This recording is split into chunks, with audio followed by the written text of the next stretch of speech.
The story of Porsche begins not with a car, but with a boy. Ferdinand Porsche, born in 1875, grew up in a modest Bohemian village. Unlike other children his age, his world was captivated by the gentle hum of innovation. While others played, Ferdinand watched machines, mesmerized by their moving parts, wondering how he could make them better. At just 18 years old, Ferdinand brought electricity to his family home, turning night into day with wires, bulbs, and a quiet determination. By the early 1900s, Ferdinand's talent had led him to work for some of Europe's most renowned manufacturers, creating cars not for himself, but for others. His designs reflected his philosophy. Engineering should not only solve problems, but inspire wonder. Among these early creations was the Lohner Porsche, a hybrid electric vehicle so advanced it felt more like a whisper from the future. The world was changing rapidly, and Ferdinand found himself at the heart of the evolution. By the 1930s, his reputation had brought him a new challenge: the creation of the Volkswagen Beetle, a car meant to bring mobility to the masses. It was about making the act of driving accessible, a symbol of freedom for everyday people. Yet, history is rarely straightforward. The looming shadow of war would redirect Ferdinand's genius to military machines, a time marked by contradiction. But through it all, his passion for creation never waned. In the quiet aftermath of war, Ferdinand and his son Ferry retreated to the Austrian Alps. There, in a small sawmill, they began crafting something new, a car that carried not just their hopes, but their determination to create something beautiful amidst the ashes of the past. In the years leading up to the creation of Porsche, the automobile itself was still a novel invention, a luxury reserved for the wealthy few. Yet Ferdinand Porsche saw more than just a mode of transport. He saw a way to unite people with the thrill of mobility, regardless of their status or station in life. It was the belief that quietly guided him, threading itself through his every design. In the early 1900s, Ferdinand's work at Austro-Daimler marked a turning point.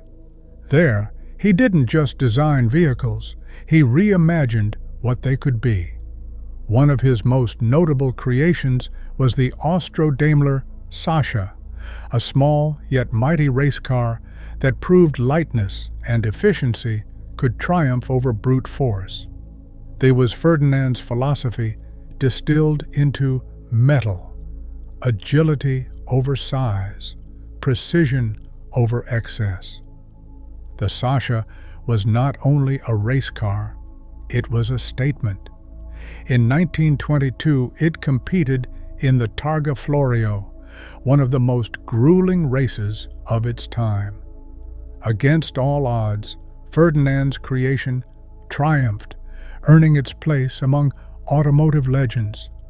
But for Ferdinand, it wasn't about the accolades. It was about proving that innovation could redefine expectations, one curve at a time. As the 1920s gave way to the turbulence of the 1930s, Ferdinand's focus shifted once again. Hired by Daimler-Benz, he played a key role in developing high-performance vehicles like the Mercedes-Benz SSK, a machine of unparalleled power and elegance. It was here that Ferdinand's reputation grew beyond engineering. He was becoming an artist, sculpting metal into motion. But behind the public achievements was a quieter, more personal story. Ferdinand's son, Ferry Porsche, was growing up in the shadow of his father's brilliance, absorbing every lesson, every failure, and every triumph. Where Ferdinand's hands shaped the present, Ferry's mind began dreaming of the future. Together, their lives were intertwined with a shared vision to push beyond the limits of what seemed possible. And though they didn't know it yet, the seeds of their most iconic creation were already beginning to take root. The war left scars not only on the world, but on the Porsche family as well. As the dust settled in 1945, Ferdinand Porsche found himself facing one of his greatest personal and professional challenges. The world was no longer the same. Germany was rebuilding, and the name Porsche, once associated with innovation and brilliance, now carried the weight of its wartime associations. During the time, Ferdinand was imprisoned for nearly 2 years in France, accused of war crimes due to his involvement in military designs. For Ferry Porsche, there was a pivotal moment. With his father absent and the Porsche company in limbo, Ferry was left to shoulder the burden of their legacy.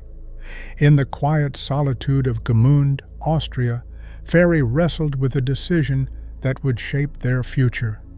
Should they abandon their dreams or start anew? It was during the period of uncertainty that Ferry decided to create something entirely their own. A car that bore the Porsche name, uncompromised by external influences. That wasn't just an act of engineering, it was a declaration of independence, a vision of hope rising from the rubble of war. The sawmill in Gmünd became their sanctuary. It was here that Ferry and a small team began to sketch, plan, and build. Every piece of metal, every curve, and every bolt was a step closer to their dream. They worked tirelessly, fueled by a quiet determination to prove that Porsche could be more than its past. By 1947, the Porsche 356 prototype began to take shape, a lightweight, elegant car that embodied everything Ferdinand and Ferry had learned over decades of engineering. It wasn't built for power alone. It was built for balance, for agility, for the pure joy of driving. The 356 was more than a car. It was a symbol of rebirth. But even as the 356 neared completion, the Porsches faced another challenge: how to fund their dream. Ferry turned to friends, investors, and even family connections, navigating a delicate dance of persuasion and vision. Each small victory was a step closer, but uncertainty loomed. Would the world embrace their creation? As the first Porsche 356 prototype rolled out of the sawmill, Ferry felt a mix of pride and trepidation. It was a car born of resilience, a machine shaped not just by engineering, but by the human spirit. And as the sunlight reflected off its smooth curves, it whispered of a future that had yet to be written. The Porsche 356, with its handcrafted curves and purposeful design, was more than just a car. It was a promise to the future. As Ferry Porsche gazed at the prototype, he felt the weight of his family's legacy resting on those polished aluminum panels. The world they were about to re-enter was uncertain, still scarred from the devastation of war, but the 356 carried something rare: hope. In the quiet corners of Gmünd, the Porsche team toiled to bring the car to life. Resources were scarce, and every component was a testament to ingenuity. Ferry sourced parts from wherever he could: a gearbox from Volkswagen, suspension components repurposed from older designs, and an engine that was modest but refined. There was not an era of abundance, but one of creativity, born of necessity.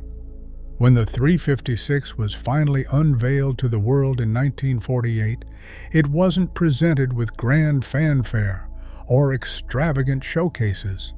It was modest, just like its creators. The car was lightweight, nimble, and surprisingly elegant, a stark contrast to the heavy, ostentatious machines of the pre-war era. For Ferry, it wasn't about impressing the masses. It was about redefining what driving could feel like. As the first customers sat behind the wheel of the 356, they discovered something remarkable. The car wasn't merely a vehicle. It was an extension of themselves. Every corner was precise, every acceleration smooth. For the first time, driving felt personal, as if the machine understood the road and the driver in equal measure. The 356 didn't just signal the rebirth of Porsche, it redefined the soul of sports cars. Its design philosophy, rooted in simplicity and harmony, resonated deeply with those who drove it. It wasn't just the car's performance that captured hearts, but the feeling it evoked, a connection between human and machine, a sensation that driving was more than transportation. As orders for the 356 began to trickle in, a quiet optimism grew within the Porsche family. What had started as a risky dream in a sawmill was now gaining momentum. But the success was not the end of their story. It was just the beginning of a journey that would take Porsche far beyond the hills of Gmünd. The 356 had proven one thing: when you create something with purpose and passion, it resonates. And as Ferry looked to the future, he knew the philosophy would guide them through every challenge yet to come. With the Porsche 356 earning its first admirers, the family's vision began to feel less like a dream and more like destiny. But the journey forward was far from certain. The post-war economy was fragile, and every decision carried risk. Ferry Porsche and his team knew they had to tread carefully, balancing the artistry of their designs with the reality of production and business. One of the early challenges was scale. The first 356 models were hand-assembled, each piece meticulously shaped and fitted. The method, though deeply personal, wasn't sustainable for growth. Ferry had to decide, how could Porsche maintain its soul while stepping into the industrial age? In 1950, the answer arrived. The production of the Porsche 356 moved from the quaint sawmill in Gmünd to a larger facility in Stuttgart, Germany. Returning to Stuttgart was symbolic. That was where Ferdinand's earliest ideas had taken shape decades earlier. The city held memories of ambition, creativity, and challenges, a fitting place for Porsche's rebirth. The move to Stuttgart marked the beginning of Porsche's transformation. The new factory allowed for greater efficiency and the ability to meet the growing demand for the 356. But what set Porsche apart wasn't just its ability to produce more cars. It was the unwavering commitment to quality and innovation. Every car that left the Stuttgart factory bore the imprint of the family's philosophy, a blend of precision engineering and an almost spiritual connection to driving. The 356's reputation began to spread beyond Germany. It was becoming a symbol of post-war optimism. Drivers across Europe and even in the United States began to notice the unique blend of performance, elegance, and simplicity that the 356 offered. Porsche was creating a lifestyle, a feeling that owning a Porsche meant something more. Ferry Porsche, though modest in demeanor, understood the significance of the moment. He often reflected on how far they had come, from the uncertain days in Gmünd to the growing success in Stuttgart. Yet, he remained focused. The journey of Porsche was only beginning, and the lessons of the past, resilience, creativity, and purpose, would guide every step forward. As the final months of 1950 unfolded, the Porsche family found themselves standing on the edge of a new era. The 356 was no longer just a prototype or a small production car. It was a statement, a declaration that Porsche had arrived. And with every mile that the 356 conquered, it carried the spirit of a family that believed in the power of their dream. The 1950s were a time of rebirth, not just for Porsche, but for the world. Nations were rebuilding, economies were awakening, and the automobile industry was on the verge of a revolution. In the midst of the resurgence, Porsche found itself in a pivotal position, balancing its humble beginnings with the promise of a global stage.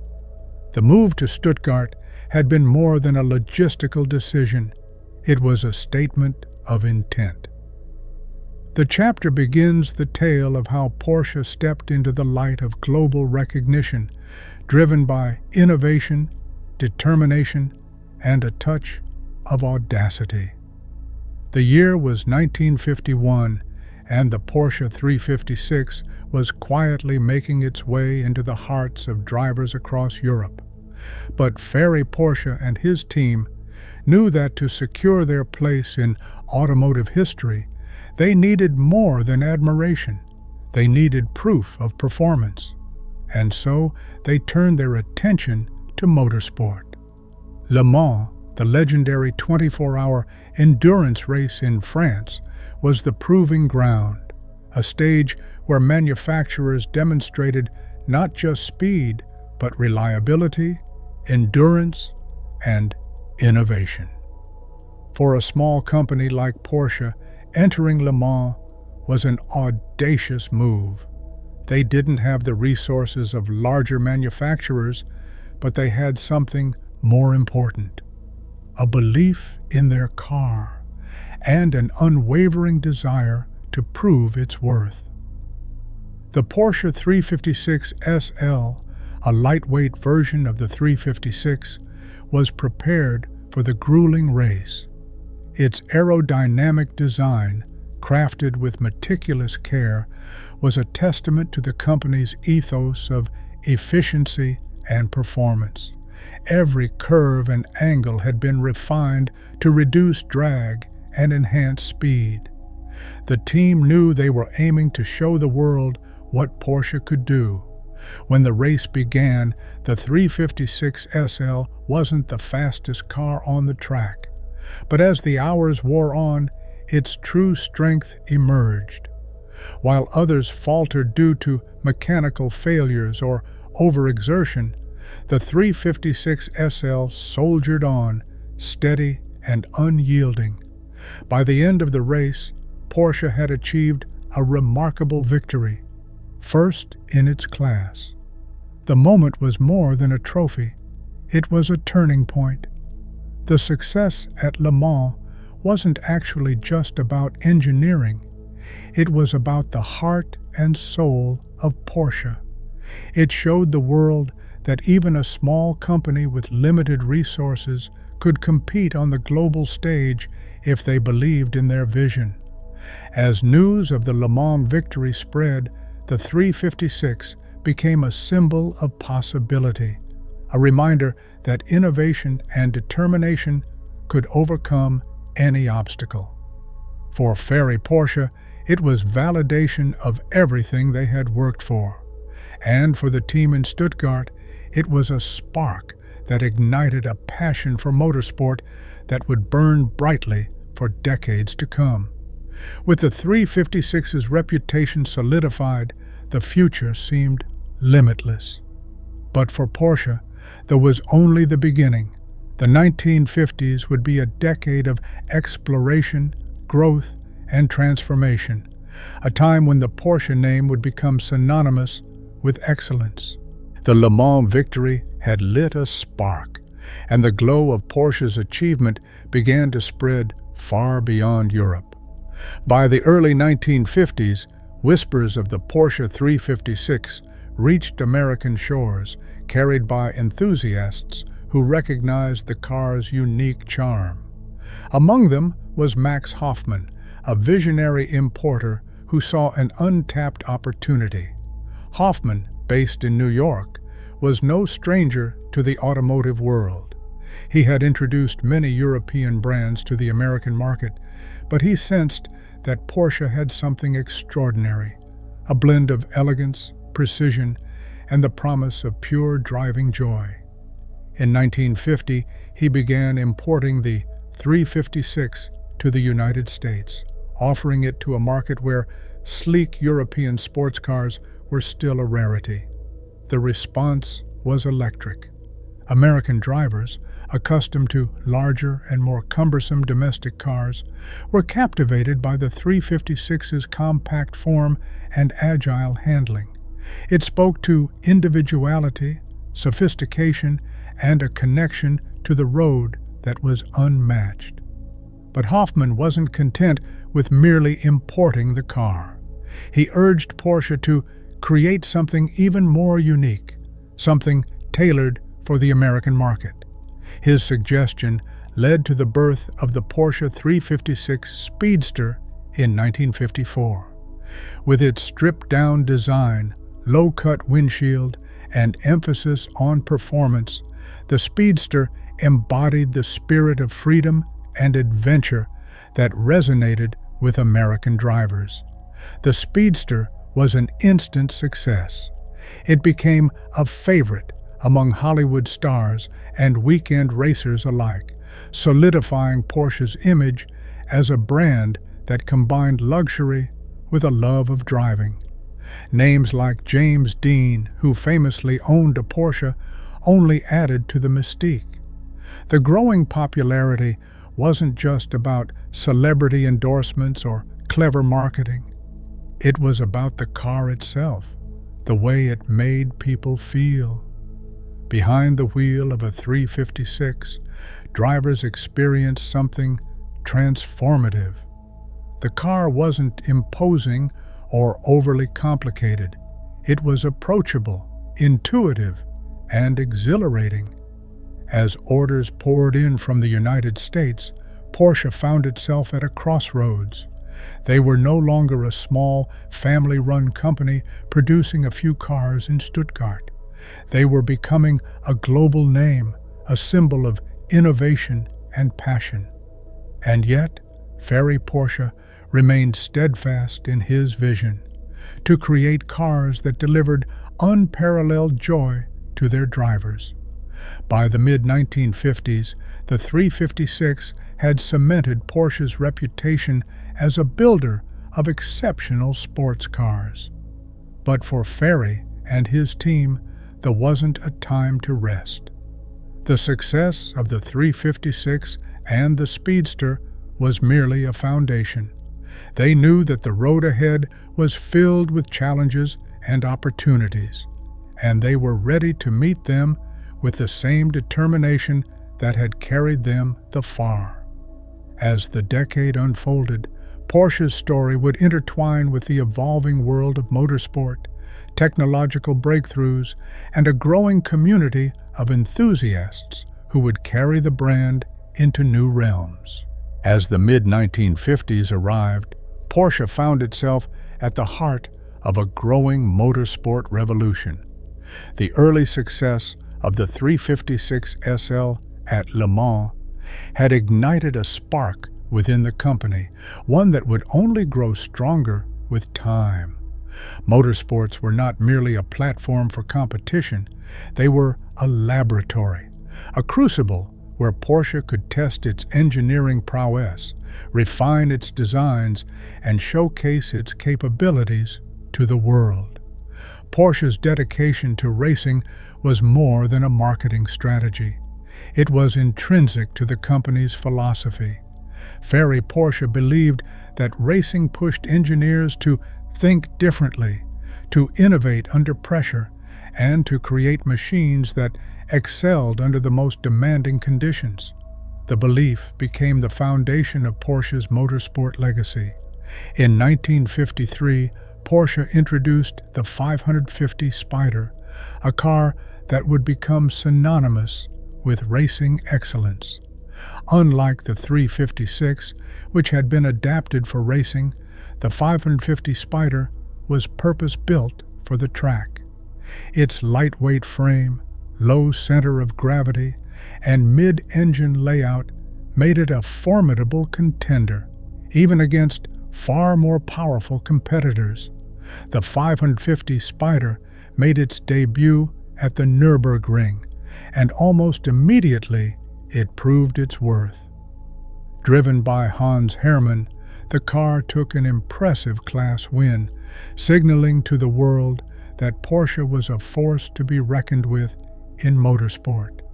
But it wasn't just the victories that defined the 550 Spyder, it was the way it competed. The car's balance, agility, and reliability were unmatched, earning it a reputation as a giant slayer. Perhaps one of the most famous chapters in the 550 Spyder's history came in 1954 at the Carrera Panamericana, a grueling endurance race across Mexico. Porsche entered the 550 Spyder, and it performed brilliantly, winning its class and securing third overall.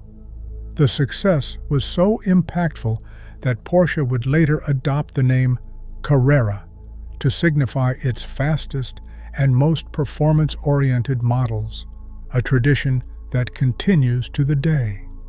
The 550 Spyder wasn't just a car, it inspired a generation of drivers and engineers who saw in it the perfect balance of form and function.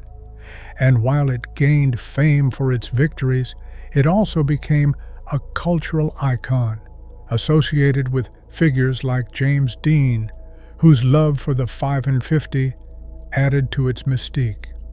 By the late 1950s, motorsport had become inseparable from Porsche's identity. The lessons learned on the track directly influenced the cars produced in Stuttgart, creating a cycle of continuous improvement. As the 1950s drew to a close, the company stood at the precipice of even greater achievements. Motorsport had given Porsche a platform, a reputation, and a loyal following. The 550 Spyder, in its simplicity and brilliance, encapsulated the essence of Porsche's ethos: to build cars that not only performed, but also connected deeply with those who drove them. As Porsche's reputation grew through motorsport victories and the enduring success of the 356, something extraordinary began to happen. Porsche was no longer a car manufacturer, it was becoming the center of a passionate and growing community. That wasn't planned or orchestrated, it was organic, fueled by the unique connection drivers felt with their cars and each other. In the 1950s, car culture was flourishing, especially in the United States. Enthusiasts were gathering to share stories, swap advice, and admire each other's vehicles.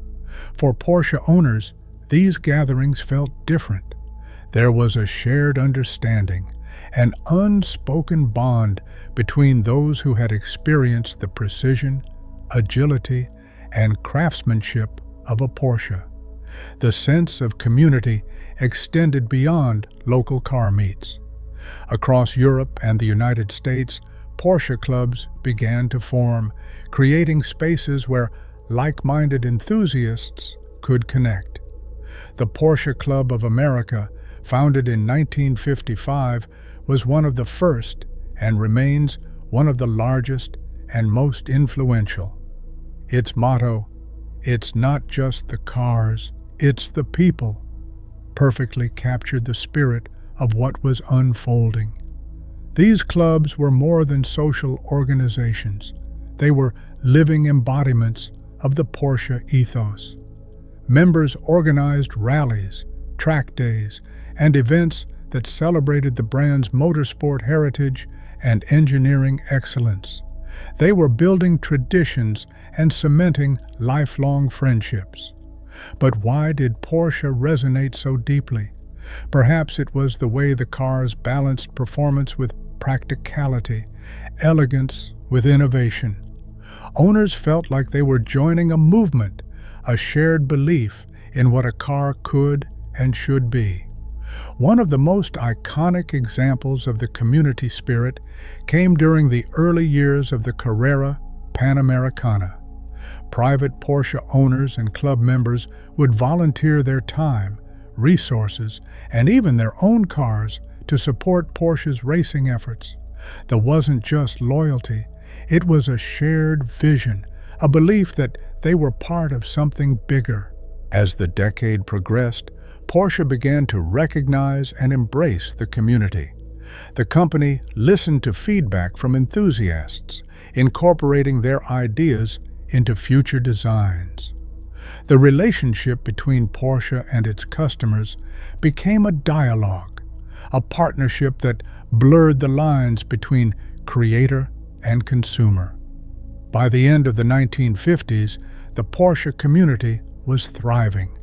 From the quiet streets of small towns to the roar of international racetracks, the Porsche family had grown into something unique, a network of dreamers, drivers, and innovators, united by a shared passion for excellence. And as the community grew, so did Porsche's understanding of its role in the world. The brand wasn't just building machines, it was fostering connections, inspiring loyalty, and creating a legacy that would endure for generations. As the 1950s transitioned into the 1960s, Porsche stood at a pivotal moment in its history. The 356 had brought the company global acclaim, but Ferry Porsche knew that the brand couldn't rest on past successes. The world of automobiles was evolving, and Porsche needed a car that could not only carry its reputation forward, but also redefine what a sports car could be. The vision for the new car was ambitious. It needed to be faster, more spacious, and more modern than the 356, while retaining the unmistakable Porsche DNA. The task fell to Ferdinand Porsche, Ferry's son, who had recently joined the family business as a designer.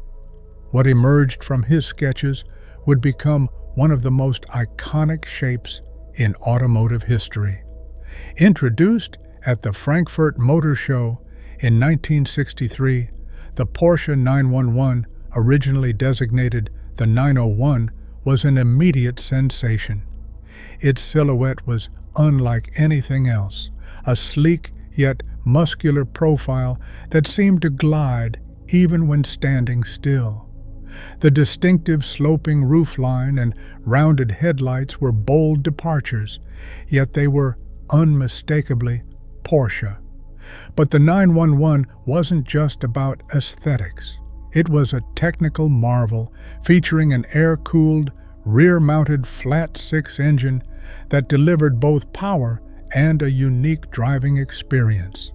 The new layout offered improved weight distribution and handling dynamics, making the 911 as exhilarating on the road as it was on the track. Shortly after its debut, a naming dispute with Peugeot, which had rights to three-digit car names with a 0 in the middle, led to the renaming of the 901 to the now legendary 911. What could have been a setback became a fortuitous turn of events, as the new name would become synonymous with excellence and innovation. The 911 wasn't just a replacement for the 356, it was a declaration. Porsche was no longer a small, scrappy car maker. It was a global brand capable of creating a car that set the standard for performance and design. From the moment the first 911 rolled off the production line, it was clear that there was more than a car. It was the foundation of Porsche's future. Early reviews of the 911 highlighted its unique character. Drivers praised its nimble handling, the thrilling sound of its flat-six engine, and its ability to transition effortlessly from daily driver to weekend racer. Porsche had achieved what many thought impossible, creating a car that was both luxurious and practical, both thrilling and accessible. The success of the 911 was immediate and enduring. By the mid-1960s, it had become the centerpiece of Porsche's lineup, with variations and upgrades that catered to different tastes and needs. But beyond its commercial success, the 911 represented something deeper. It was a symbol of Porsche's commitment to excellence, a car that reflected the company's philosophy of blending tradition with innovation. As the 1960s progressed, the 911 would begin its journey to becoming a cultural and motorsport icon. Its versatility, performance, and unmistakable design ensured that it was more than a car. It was a statement, an aspiration, and for many, a lifelong dream.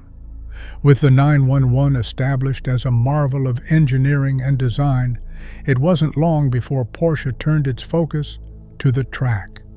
Racing had always been integral to the company's identity, and the 911 was destined to carry on that tradition.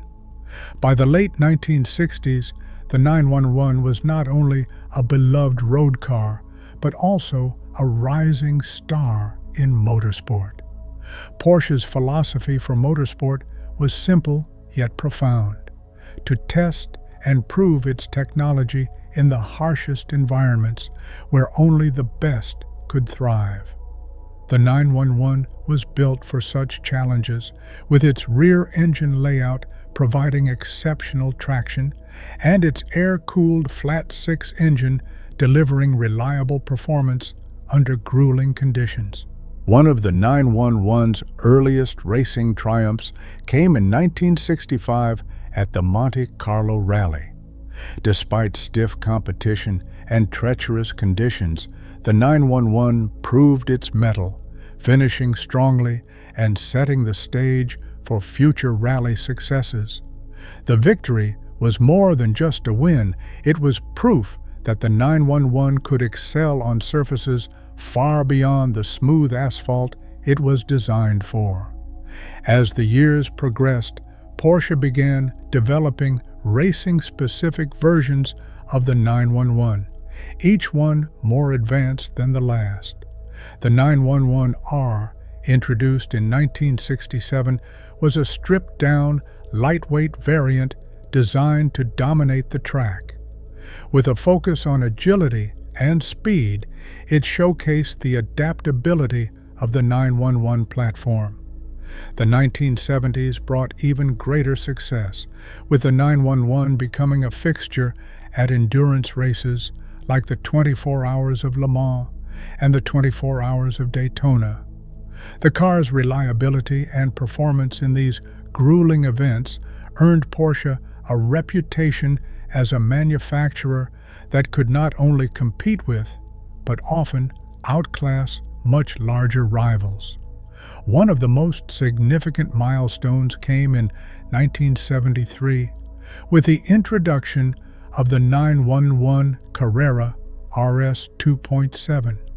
Designed as a homologation model for Group 4 racing, the Carrera RS featured lightweight construction, a more powerful engine, and the now iconic ducktail spoiler.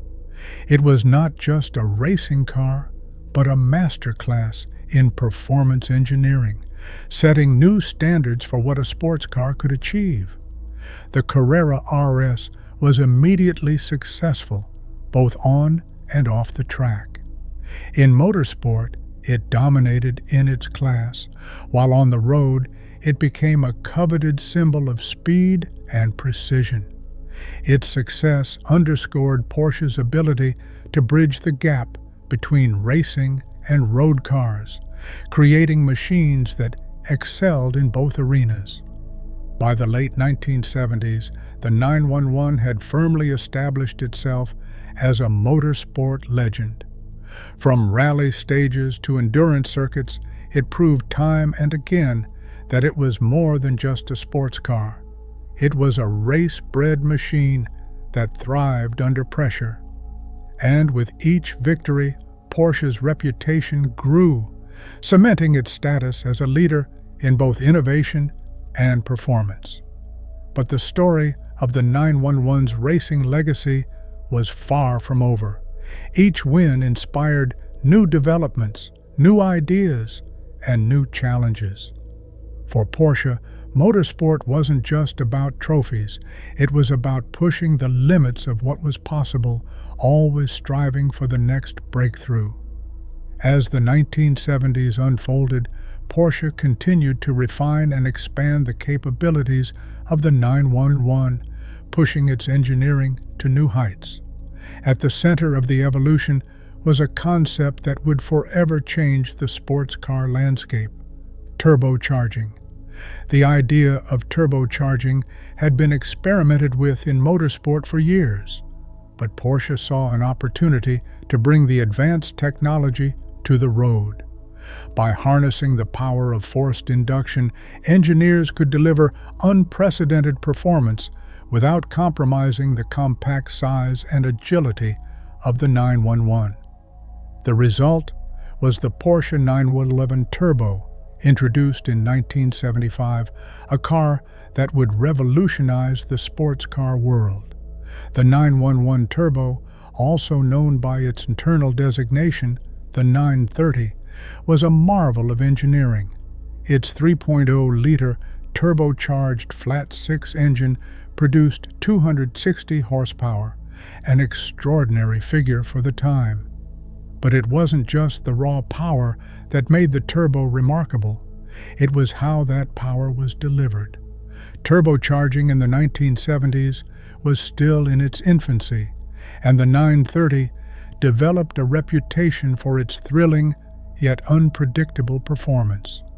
The term turbo lag became synonymous with the car's driving experience, as the engine would take a moment to spool up before unleashing a sudden and explosive surge of power. For many, the characteristic became part of the car's allure, a challenge that demanded skill and respect from the driver. Visually, the 911 Turbo was as striking as its performance. The wide rear fenders, necessary to accommodate the larger tires, gave the car a muscular stance, while the iconic whale-tail spoiler became a defining feature. It was bold, aggressive, and unapologetically Porsche. The Turbo was more than just a high-performance version of the 911, it was a statement of intent. Porsche wasn't merely competing with other sports car manufacturers, it was setting the standard. The Turbo showcased the brand's ability to innovate and adapt, taking cutting-edge technology and applying it in ways that elevated the driving experience. As the 1970s turned into the 1980s, the Turbo continued to evolve. Displacement increased to 3.3 liters, and the addition of an intercooler further improved performance. The car's reputation grew, earning it a place among the most desirable sports cars of its era. Beyond its technical achievements, the Turbo became a cultural icon. It represented the excess and excitement of the 1980s, a car that was as thrilling to look at as it was to drive.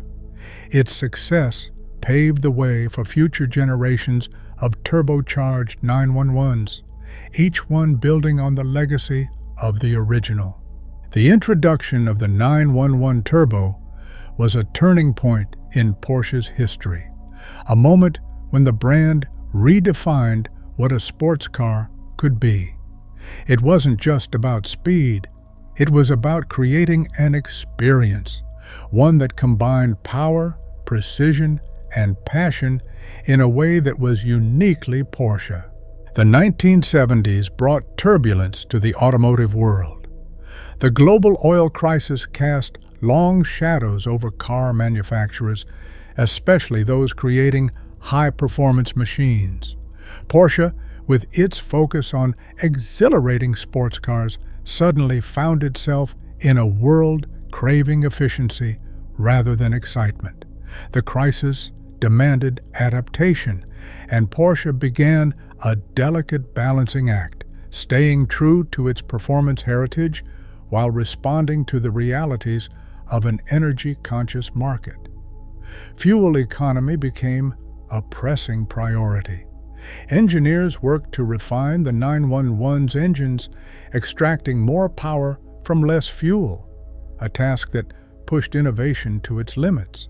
The period forced Porsche to think creatively, setting the stage for the versatility and resilience that would define its future. While the oil crisis challenged Porsche, it didn't dampen its pursuit of innovation. In 1975, Porsche introduced the 911 Turbo, a car that redefined performance for a new generation. The 911 Turbo, or 930, brought turbocharging technology from the racetrack to the road, creating a machine that was both ferocious and refined. Its wide rear fenders and distinctive whale-tail spoiler became iconic, a visual representation of the power lying beneath the hood. Turbo lag, a characteristic of early turbocharged engines, added a thrilling unpredictability, turning the Turbo into a car that demanded respect and rewarded skillful driving. The 911 Turbo proved that Porsche could adapt and innovate in the face of challenges, creating a car that celebrated its racing roots while meeting the desires of an evolving market. As Porsche weathered the storm of the oil crisis, it began to focus on expanding its global presence. North America became a key market, with the 911 and its derivatives capturing the imaginations of enthusiasts across the continent. Porsche's racing success further fueled its reputation, with victories at events like Le Mans serving as powerful endorsements. The period also saw the rise of Porsche clubs and communities worldwide. Owners and enthusiasts formed tight-knit groups, sharing their passion for the brand and solidifying Porsche's status as more than just a car manufacturer. It was a global phenomenon.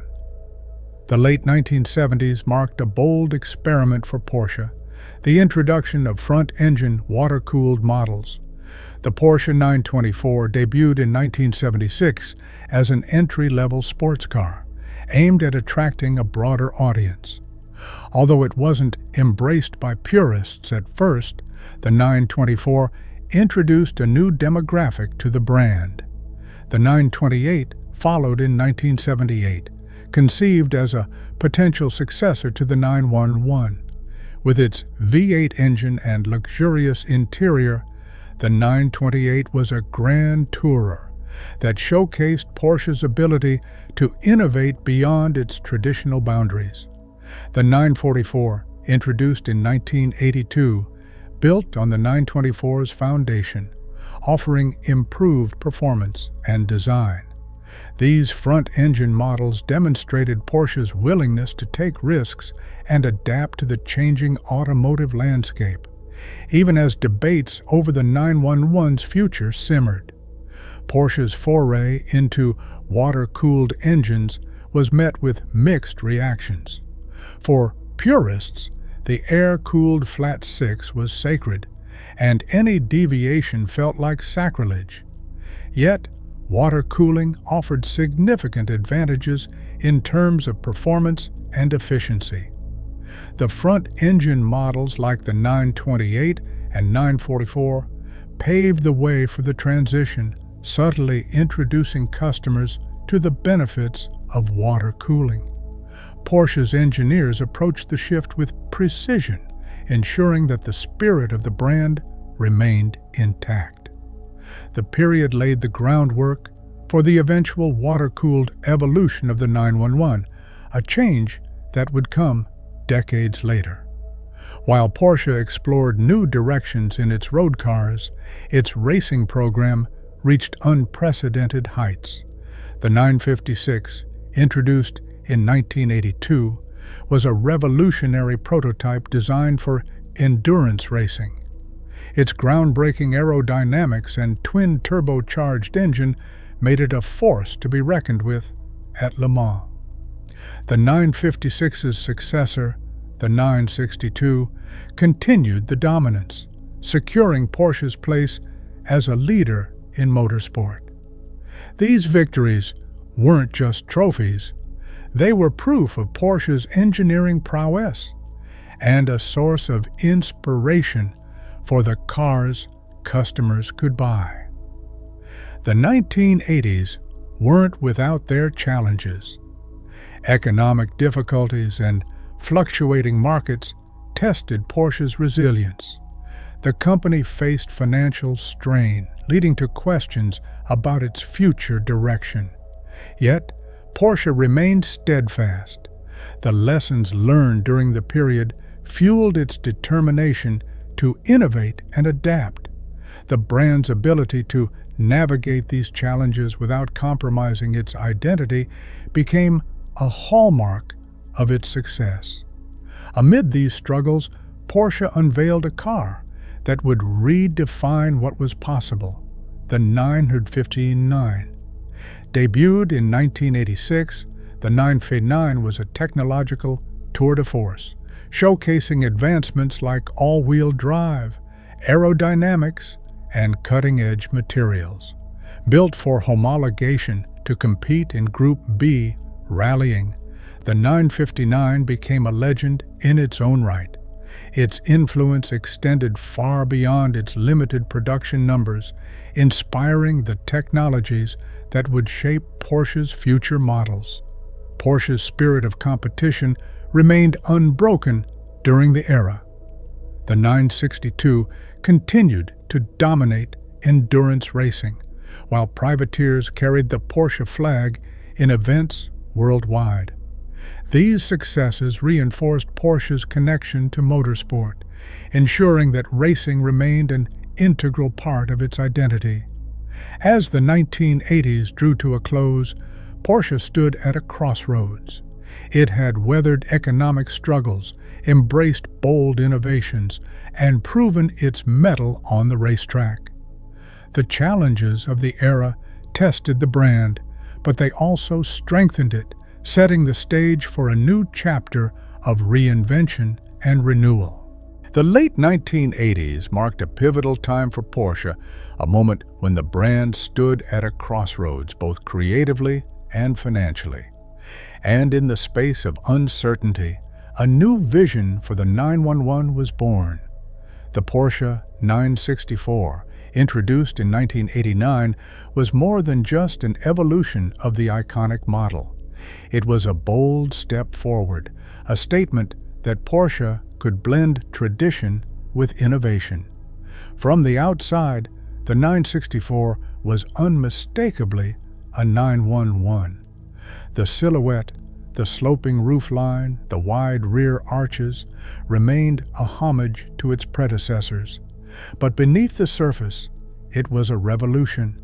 For the first time, the 911 featured a fully integrated modern chassis, complete with coil spring suspension, a stark departure from the torsion bar setup that had defined earlier models. The change not only refined the ride, but also gave the 964 a newfound poise, a balance that felt both dynamic and serene. Technologically, the 964 was a marvel of its time. It introduced all-wheel drive to the 911 lineup, a daring move inspired by the lessons Porsche had learned in rally racing. The innovation made the car more stable, more capable, and, in the eyes of many enthusiasts, more versatile. And yet, even as it embraced modernity, the 964 held onto its air-cooled flat-six engine, a comforting reminder of Porsche's heritage. That engine, now delivering up to 247 horsepower in its Carrera 2 and Carrera 4 forms, sang with the unmistakable resonance of Porsche's past, while pushing the brand confidently into its future. But perhaps what made the 964 so captivating was its duality. Here was a car that felt modern and refined, yet it still carried the raw, mechanical soul that had endeared the 911 to so many. It was a car for those who sought connection, a machine that invited its driver to feel every curve, every acceleration, and every moment of the journey. The 964 wasn't just an update, it was a declaration. It said to the world that Porsche could grow, adapt, and thrive without losing its essence. And in doing so, it laid the foundation for everything the 911 would become in the decades that followed. As the 964 broke new ground, one innovation stood out: the introduction of the Carrera 4.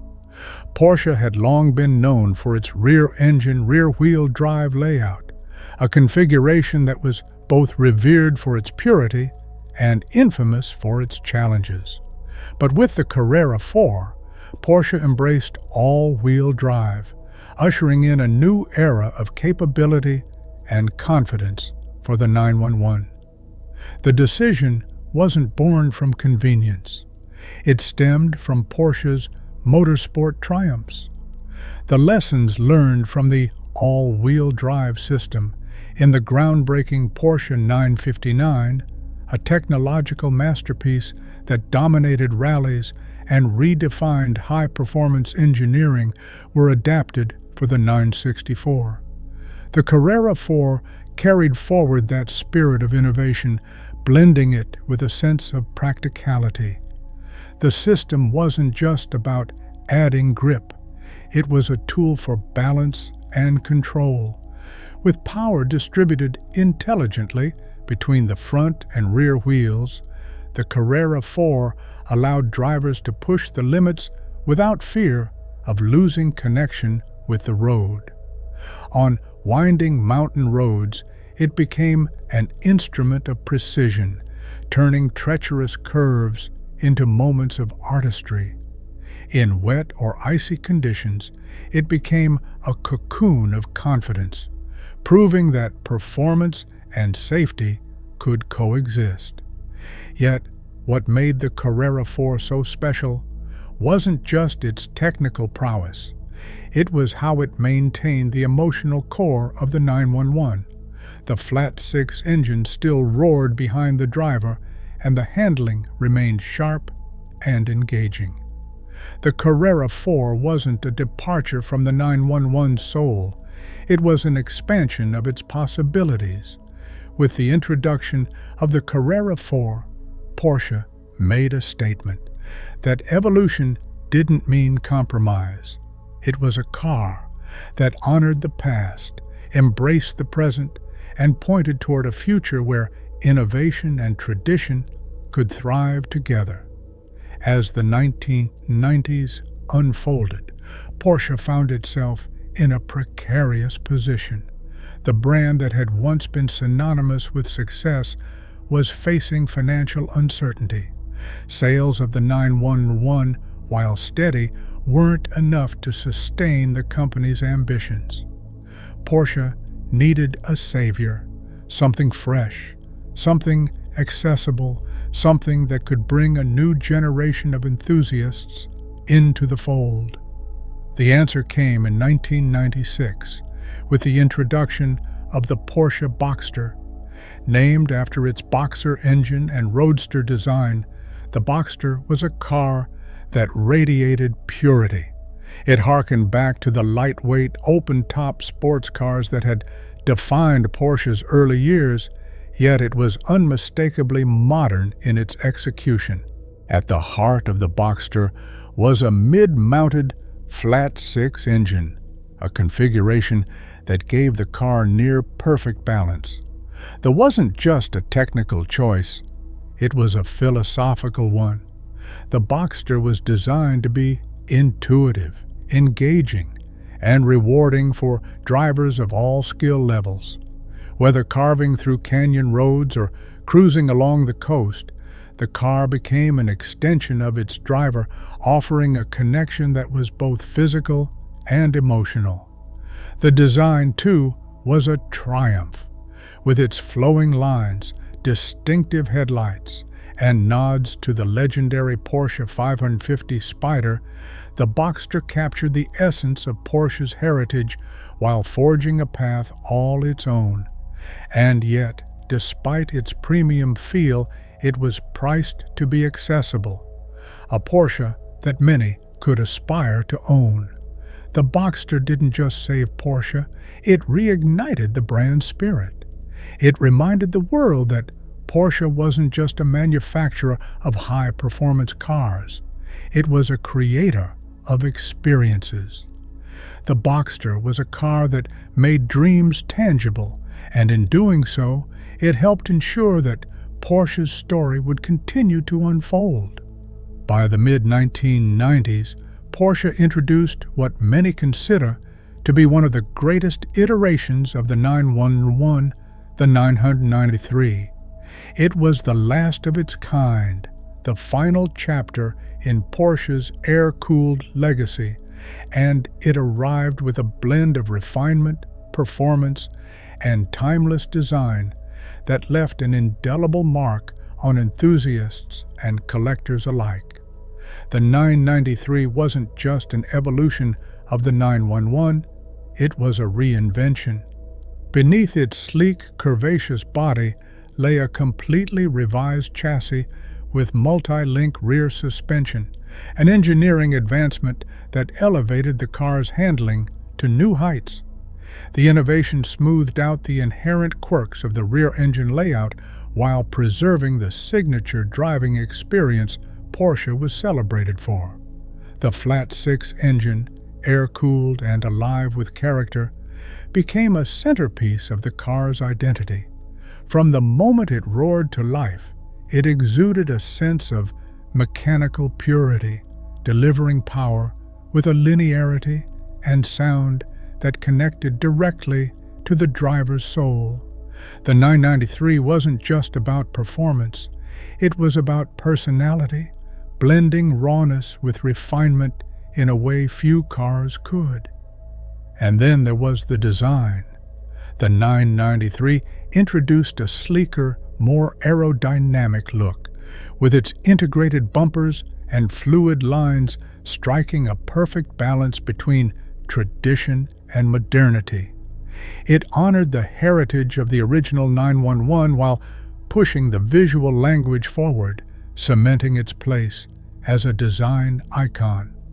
For many, the 993 represents the pinnacle of what Porsche stood for during the air-cooled era. It captured the brand's ethos of uncompromising engineering and timeless aesthetics, earning its place not just as a car, but as a masterpiece. Despite the brilliance of cars like the 993 and the success of the Boxster, Porsche entered the 1990s in a precarious financial state. Rising production costs, an economic downturn, and fierce competition left the company struggling to maintain profitability. For a brand synonymous with excellence, the notion of decline seemed unthinkable. But the challenges were very real. Porsche's problems stemmed in part from its devotion to craftsmanship. Its cars were built with meticulous attention to detail, but the approach also made production slow and costly. The company was operating with inefficiencies that couldn't compete in an increasingly globalized market. Recognizing the gravity of the situation, Porsche took bold steps. Wendelin Wiedeking, who would later become one of the company's most pivotal figures, joined as CEO in 1993. His leadership ushered in a new era of discipline and focus. Wiedeking implemented lean manufacturing principles inspired by Toyota, streamlining production processes without sacrificing quality. At the same time, Porsche began exploring new markets and diversifying its portfolio. The Boxster, introduced as an entry-level sports car, was a critical component of the strategy. By sharing components with the 996 Generation 911, Porsche reduced development costs while maintaining the unique identity of both models. The restructuring wasn't without its challenges, but it worked. By the late 1990s, Porsche had turned its fortunes around, transitioning from a struggling niche automaker to one of the most profitable car manufacturers in the world. The changes weren't just about survival, they laid the groundwork for Porsche's future success. The period of struggle and transformation became a testament to the resilience and adaptability of the brand. It was a reminder that, even in the face of adversity, Porsche's commitment to excellence and innovation would always drive it forward. By the late 1990s, Porsche's recovery was well underway. But the company realized it needed more than sports cars to secure its long-term future. The realization led to one of the boldest and most controversial moves in its history: the introduction of the Cayenne SUV. For a brand synonymous with sleek sports cars and motorsport excellence, the idea of producing a heavy, high-riding SUV seemed almost sacrilegious. Yet, Porsche wasn't entering the segment blindly. The demand for luxury SUVs was booming, and Porsche saw an opportunity to cater to a new audience without alienating its loyal enthusiasts. The Cayenne debuted in 2002, developed in collaboration with Volkswagen. Sharing its platform with the VW Touareg, the Cayenne was engineered to uphold Porsche's performance DNA while delivering the versatility and comfort expected of an SUV. Despite skepticism from purists, the Cayenne defied expectations. Its range-topping turbo models delivered jaw-dropping acceleration and agility that felt more sports car than SUV. Off-road capability was another surprise, proving that the Cayenne wasn't just about luxury, but also about capability. Financially, the Cayenne was a triumph. It quickly became Porsche's best-selling model, generating profits that fueled the development of future sports cars and innovations. While some decried the move as a dilution of Porsche's heritage, others recognized it as a necessary evolution, a way to ensure the brand's survival without compromising on its core values. In hindsight, the Cayenne wasn't just a gamble that paid off, it was a masterstroke that solidified Porsche's place in the modern automotive world.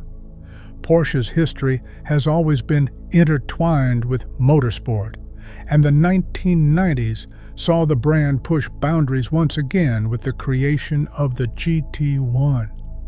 The car wasn't just another racing machine, it was a bridge between the track and the road, blurring the lines in a way that few manufacturers dared to attempt. The Porsche 911 GT1 was born from the need to compete in the FIA GT Championship. To meet homologation requirements, Porsche had to produce road-going versions of its race car. The result was a machine that looked and felt like it belonged on a racetrack, but could legally be driven on public roads. The GT1 boasted a mid-engine layout, a departure from the traditional rear-engine configuration of the 911, and a twin-turbocharged flat-six engine that delivered staggering performance. With its low-slung body and aggressive aerodynamics, the GT1 wasn't just fast. It was a statement of Porsche's engineering prowess. On the track, the GT1 achieved significant success, including a class win at the 1998 24 Hours of Le Mans. The victory wasn't just a triumph for the car, but a testament to Porsche's unwavering commitment to innovation and excellence in racing. The road-going GT1 Strassen version, limited in production, became an instant collector's item. It symbolized the connection between Porsche's racing heritage and its road cars, a philosophy that continues to define the brand to the day. The GT1 era may have been brief, but its impact was profound. It reminded the world that Porsche's heart was firmly rooted in motorsport, and that every car it built carried the spirit of the racetrack. As the 20th century drew to a close, Porsche faced one of the most challenging chapters in its history. The company, once synonymous with unshakable success, found itself grappling with financial difficulties.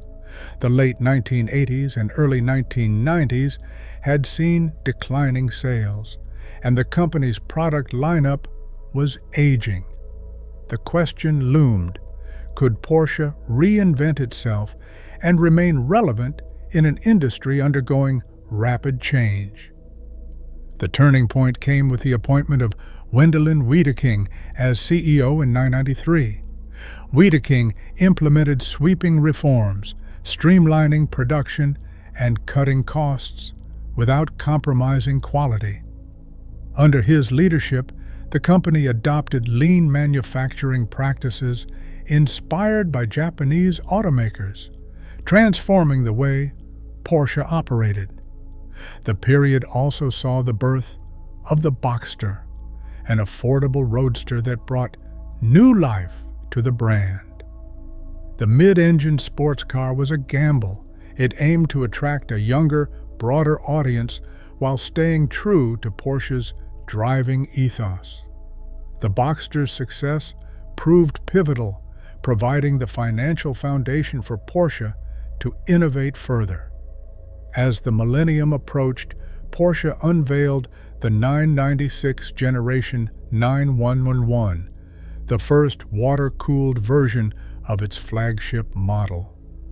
The shift was controversial among purists, but necessary to meet evolving performance and environmental standards. It symbolized Porsche's willingness to embrace change while respecting its heritage, a balance that would define its path forward. The 1990s ended not with uncertainty, but with optimism. Porsche had weathered the storm and emerged stronger, ready to face the challenges of a new era with renewed purpose. The dawn of the 2000s was more than just a new chapter for Porsche. It was a complete transformation. The launch of the Cayenne in 2002 signaled the company's boldest move yet, venturing into the lucrative SUV market. While it sparked controversy, the Cayenne became a runaway success, securing Porsche's financial future and proving that performance and practicality could coexist. The Carrera GT followed shortly after, capturing the imagination of enthusiasts worldwide. The hypercar, with its naturally aspirated V10 engine and lightweight construction, was a technological masterpiece. It bridged the gap between road cars and racing machines, serving as a reminder of Porsche's roots in motorsport. But Porsche wasn't done evolving. The company ventured into hybrid technology with the 918 Spyder, blending electrification with breathtaking performance. It was a sign of things to come, a world where sustainability and speed could share the same road. Throughout the era, Porsche continued to honor its past while innovating for the future. The 911, now in its 997 generation, retained its iconic shape, but introduced modern features that kept it competitive in a changing market. The Panamera and Macan further diversified Porsche's offerings, appealing to a wider audience without losing sight of the brand's core identity. By the end of the first decade of the millennium, Porsche had achieved what once seemed impossible. It had transformed itself into a global powerhouse while staying true to the principles that had guided it from the start. The world was changing, but Porsche proved that excellence was timeless. As the new millennium unfolded, Porsche faced a daring question. Could the brand, synonymous with sleek sports cars, build an SUV and retain its soul? The answer, as history has shown, was a resounding yes. The Cayenne, unveiled in 2002, was both controversial and revolutionary. To purists, it seemed unthinkable, a Porsche built for practicality. Yet, beneath its rugged, high-riding silhouette lay a heart true to its heritage. Powerful engines, agile handling, and a meticulous attention to detail made the Cayenne not just another SUV, but a Porsche through and through. The bold move was more than a financial gamble. It was a redefinition of what Porsche could be. The Cayenne's success didn't just rescue the brand from financial peril, it laid the foundation for its expansion into new markets, proving that versatility and performance could coexist. Every curve of the Cayenne carried the whispers of Stuttgart, and every drive reminded owners that they were part of something greater, a lineage that combined tradition with bold evolution. The Carrera GT wasn't just a car, it was an event, a culmination of engineering ambition and pure driving emotion. Unveiled in 2003, its design and philosophy stemmed from Porsche's racing roots. Its naturally aspirated 5.7-liter V10 engine, originally designed for endurance racing, roared like a symphony, its melody capturing the hearts of enthusiasts worldwide. The Carrera GT's lightweight, monocoque construction, crafted from carbon fiber, showcased Porsche's relentless pursuit of innovation. The attention to detail was unmatched, from its removable roof to the perfectly crafted wooden gear shifter, a nod to the early racers. Driving the Carrera GT wasn't just an experience, it was a challenge. Its raw power demanded respect, and its performance set new benchmarks for hypercars. It wasn't simply about speed, it was about connection, about feeling every curve and undulation in the road. For Porsche, the Carrera GT was more than a technical marvel. It was a symbol of what the brand could achieve when dreams were unshackled by convention. By 2009, Porsche unveiled yet another bold venture, one that would challenge conventions and redefine expectations. The Panamera, a luxury sedan with the soul of a sports car, emerged as a testament to Porsche's belief that performance could be woven into any form. Its design drew polarizing opinions at first. How could a four-door carry the same allure as a 911? But the Panamera wasn't just about looks. It was about delivering an experience. Beneath its sculpted frame lay engineering precision, powerful engines that roared with authority, and a chassis that danced through corners with agility unheard of in sedans. Inside, the Panamera was a symphony of luxury. Every surface was crafted with care, blending cutting-edge technology with timeless elegance.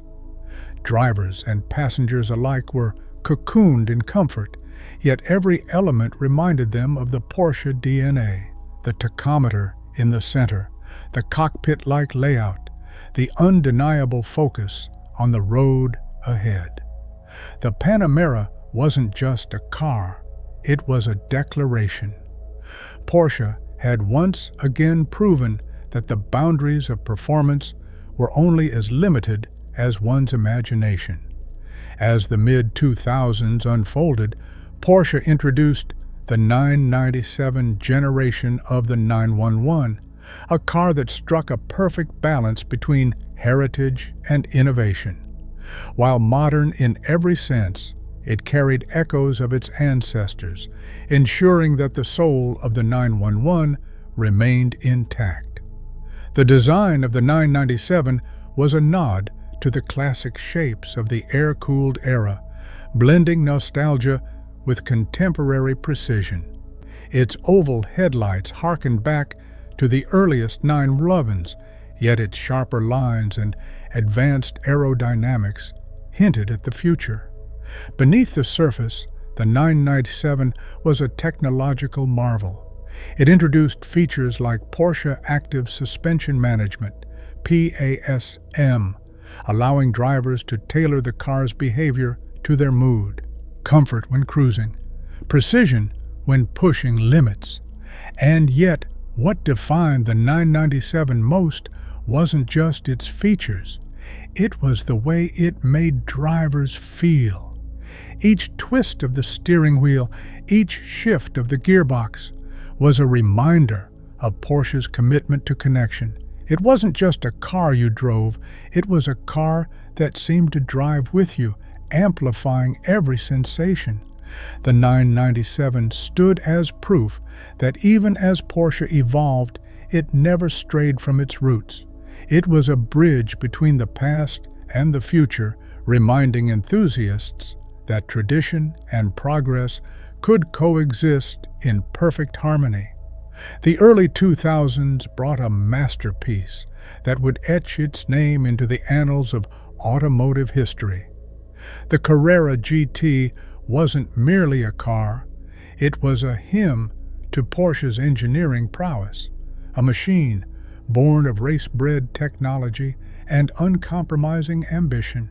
With its sweeping curves and unmistakable silhouette, the Carrera GT was art on wheels. But beneath its beauty lay raw power, a 5.7-liter V10 engine that sang an unrelenting symphony at 8,400 RPM.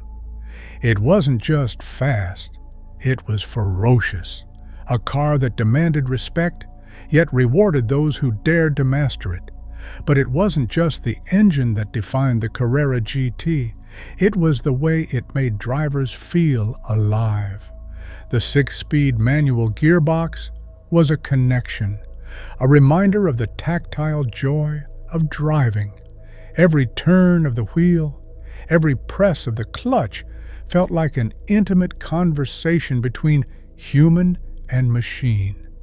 Its legacy wasn't just in its numbers or accolades, it lay in the hearts of those who experienced it, a reminder of why Porsche existed, not just to build cars, but to create experiences that linger long after the engine is turned off.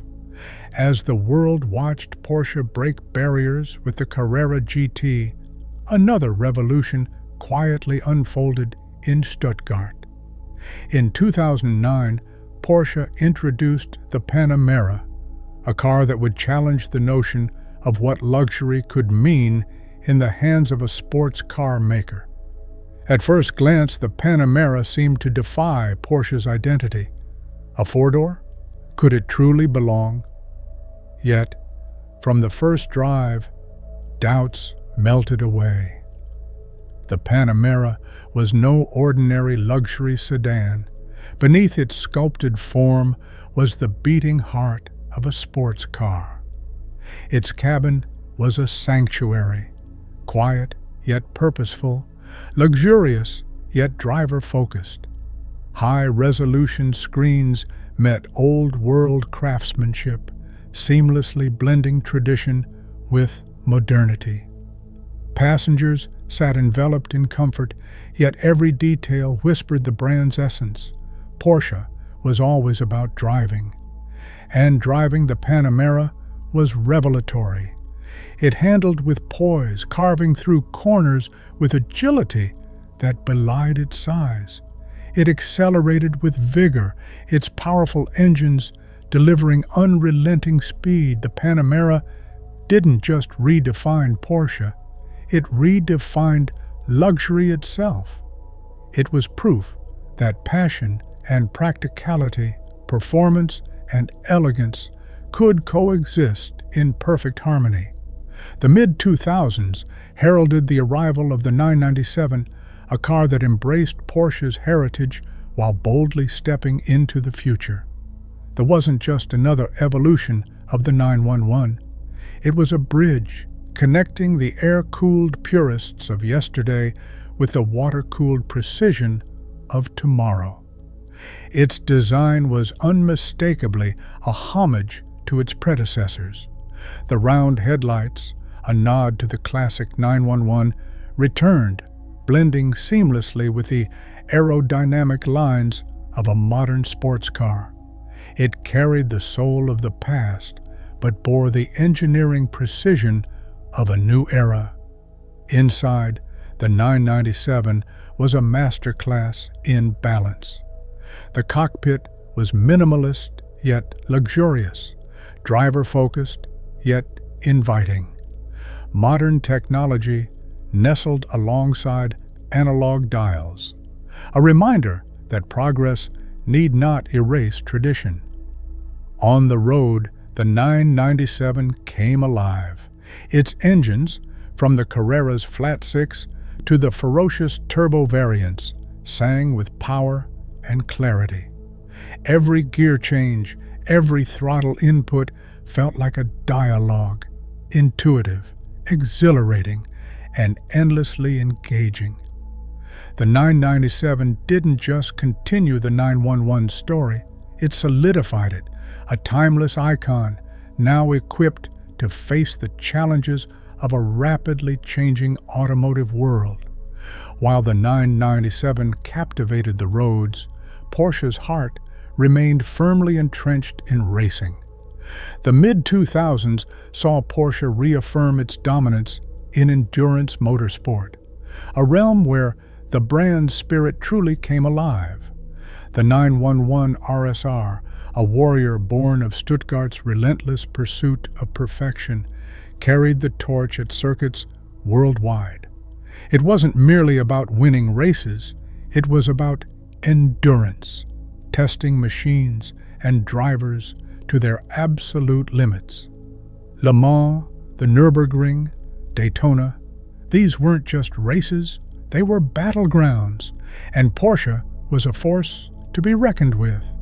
The 911 RSR roared down straightaways, its iconic flat-six engine echoing the legacy of those that came before it. Yet, it wasn't just the victories that defined the era. It was the lessons learned, innovations in aerodynamics, lightweight materials, and hybrid systems that would find their way into Porsche's road cars.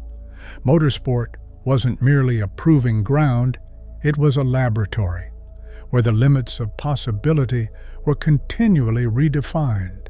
Each lap, each triumph, was a reaffirmation of Porsche's philosophy. Racing wasn't just a part of the brand, it was its beating heart. As the world began its shift towards sustainability, Porsche demonstrated its ability to adapt without compromising the essence of its brand.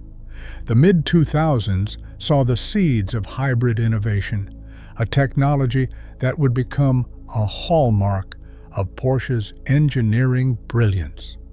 The 918 Spyder prototype marked a pivotal moment. Here was a hypercar that merged two seemingly opposing worlds, raw performance and environmental consciousness. It was a vision of the future, wrapped in the unmistakable silhouette of Porsche design. The technology behind the 918 Spyder would later trickle down into Porsche's broader lineup. From the Panamera e-hybrid to the Cayenne hybrid, Porsche demonstrated that performance and sustainability could coexist, setting the stage for an electrified future. Beyond the asphalt, Porsche found its heartbeat in the global community of enthusiasts who carried the brand spirit. The mid-2000s saw Porsche clubs thrive like never before, bringing together owners and fans in a celebration of shared passion. From spirited drives along winding roads to meticulously organized car shows, these clubs became a sanctuary for those who understood the magic of Porsche. It wasn't just about the cars, it was about the connection they fostered. Owners would gather to admire each other's 911s, Cayennes, and Boxsters, swapping stories of late-night drives and early morning road trips. Every car carried a story, and every story deepened the bond between the brand and its community. Porsche clubs weren't simply fan groups. They were living, breathing extensions of the brand. They embodied everything Porsche stood for: passion, precision, and the pursuit of excellence. The arrival of the 991 generation of the Porsche 911 was not just an evolution, it was a declaration of confidence. As the automotive world hurtled toward change, Porsche responded by perfecting what it already did best while embracing the demands of modernity. The 991 was larger than its predecessors, with a longer wheelbase and a wider stance, yet it retained the lithe spirit that had always defined the 911. Inside, a transformation awaited. The cabin, now inspired by the Carrera GT supercar, surrounded drivers with a blend of craftsmanship and cutting-edge technology. Buttons and switches rested where instinct guided your hand, ensuring that modernity never overshadowed simplicity. The materials were tactile, the seats a cocoon, and every surface whispered of purpose. But it wasn't just about refinement. Beneath the surface, the 991 carried a heart of pure Porsche, a flat-six engine that delivered its symphony through modernized lungs. From the first ignition, it roared not to intimidate, but to welcome, promising an experience both thrilling and meditative. On the road, the 991's precision became evident.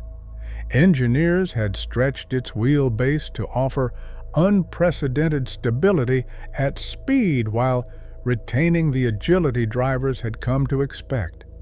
Even as the car grew in size, it shrank around you in motion, the steering responding with a fidelity that made every corner a conversation. The new chapter in the 911 story was not just about evolution, it was about securing the future of an icon.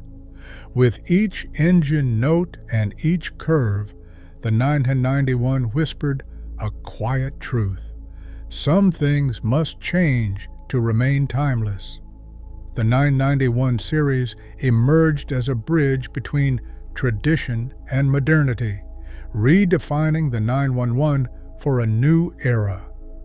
Its proportions grew larger, a reflection of modern safety and comfort standards, yet its spirit remained unmistakably Porsche. Advanced aerodynamics and enhanced connectivity painted a picture of a brand looking ahead without losing sight of its roots. The 991 was a confident statement. Porsche could innovate without compromise. If the 991 brought refinement, the 918 Spyder brought revolution. Emerging alongside the 991, it symbolized Porsche's leap toward the future, blending hybrid technology with unparalleled performance. The two cars, though different in purpose, shared the same ethos, a commitment to progress while honoring the driving spirit. The 918 Spyder wasn't merely an engineering project, it was a declaration. With its carbon fiber monocoque, cutting-edge aerodynamics, and hybrid drivetrain, it reflected Porsche's belief that sustainability and exhilaration could coexist. It was a natural progression from the strides seen in the 991, a move from refining the present to shaping the future. Like the 991, the 918 Spyder connected drivers to the road in profound ways. Yet, its dual powertrains, electric motors paired with a screaming V8 engine, invited drivers into a duality: silent electric serenity and roaring mechanical intensity. The transition between these worlds was seamless, much like Porsche's evolution in the face of new challenges. The 918 Spyder didn't overshadow the 991, it complemented it. One refined tradition, the other redefined possibilities. Together, they painted a picture of a brand not just surviving in a changing landscape, but thriving within it. As Porsche expanded its horizons, it sought to bring the spirit of its sports cars to a broader audience. Following the resounding success of the Cayenne, Porsche ventured into a more compact space with the Macan, a smaller SUV that carried the DNA of a 911. There wasn't merely a downsized Cayenne, it was an entirely distinct creation, designed to evoke the thrill of driving in a segment often ruled by compromise. The Macan was nimble, offering precision steering and a chassis tuned for spirited driving.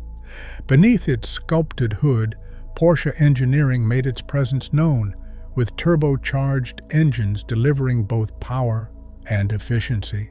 Each curve of the Macan's body whispered of performance, while its interior wrapped drivers in a cocoon of luxury and advanced technology.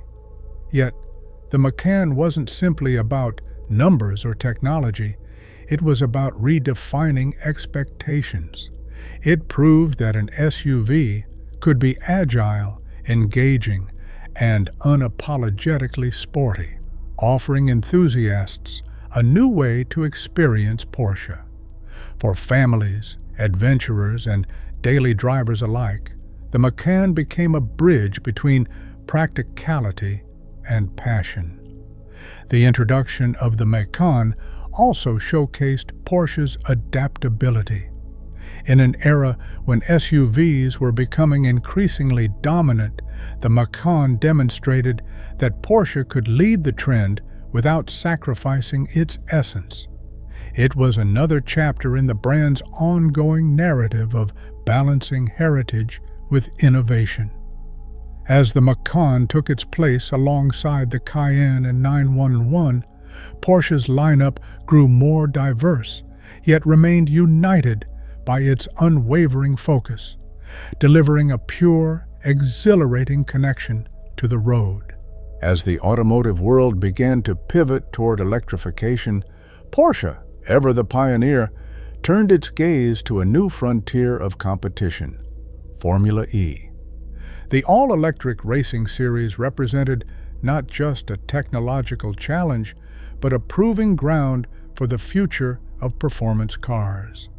For a brand deeply rooted in motorsport, the shift wasn't a departure, it was an evolution.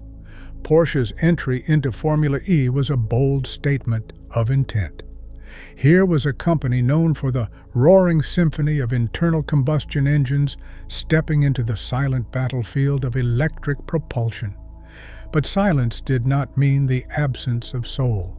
Porsche approached Formula E with the same relentless drive for excellence that had defined its victories at Le Mans and beyond.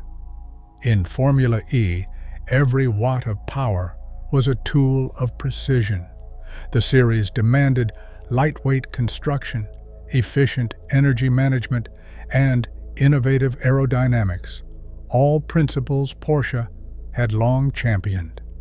Competing against the world's leading manufacturers, Porsche's engineers worked tirelessly to craft an electric powertrain worthy of their racing heritage. The lessons learned on the circuits of Formula E quickly found their way into the brand's road cars, bridging the gap between the track and the driveway. But beyond the technical triumphs, Porsche's involvement in Formula E symbolized a deeper commitment. It was a declaration that sustainability and performance could coexist, that the thrill of racing could lead to a greener, more responsible future. For fans and enthusiasts, it was a testament to Porsche's ability to adapt without losing its core identity. As the world embraced electric mobility, Porsche's participation in Formula E became a beacon of what was possible. A reminder that even in the quiet hum of an electric motor, there could be passion, excitement, and the unmistakable spirit of Porsche. Amid whispers of an electrified future, Porsche unveiled something that stirred imaginations and challenged perceptions: the Mission E concept.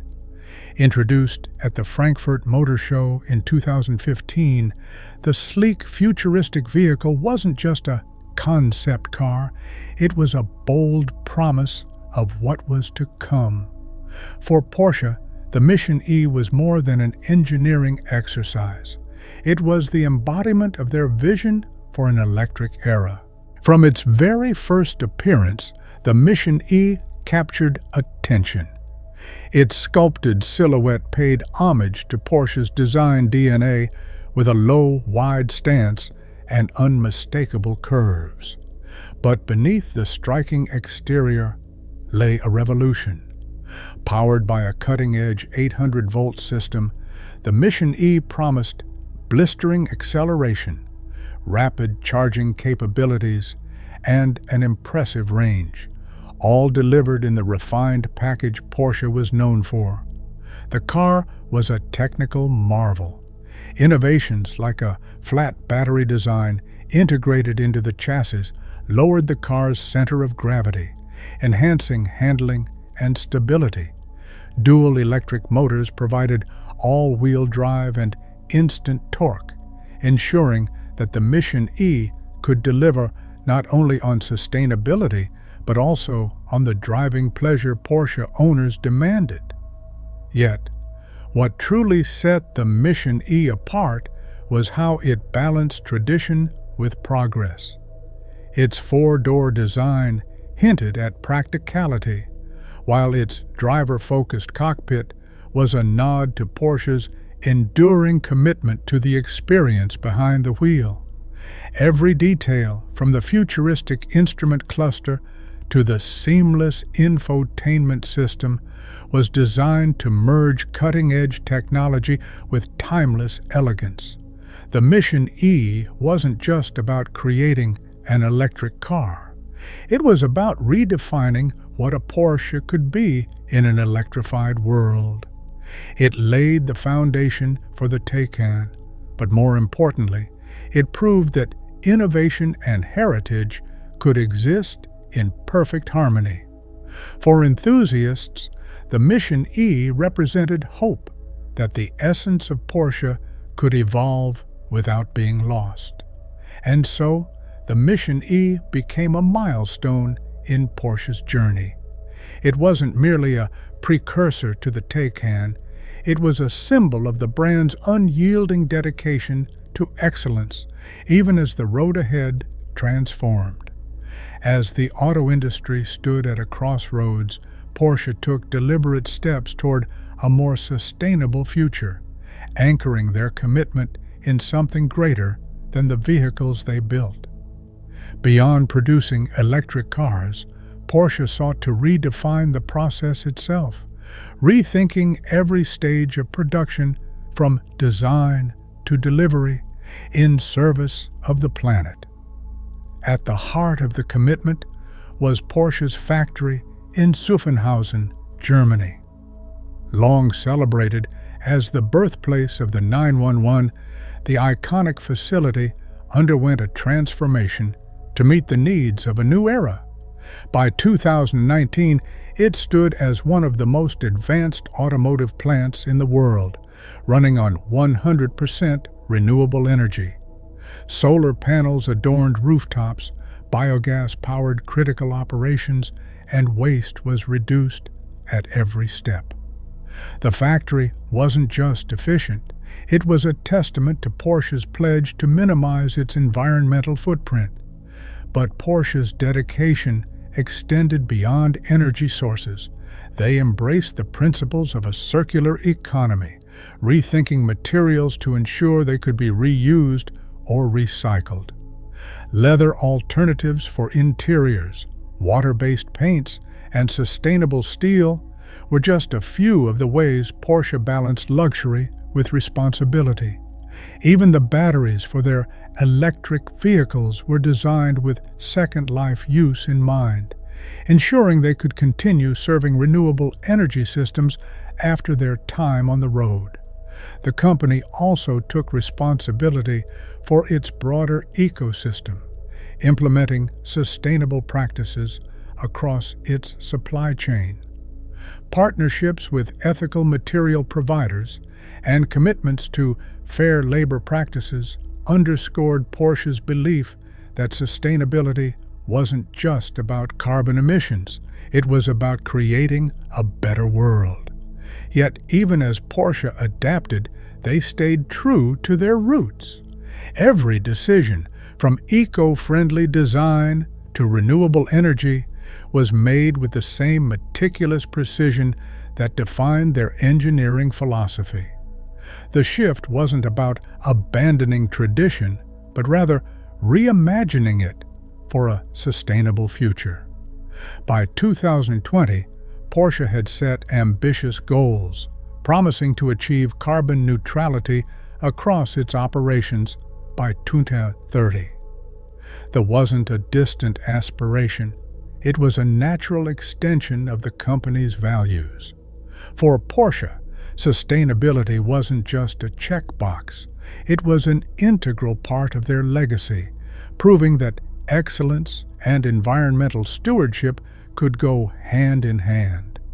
The chapter in Porsche's story wasn't just about adapting to change, it was about leading it.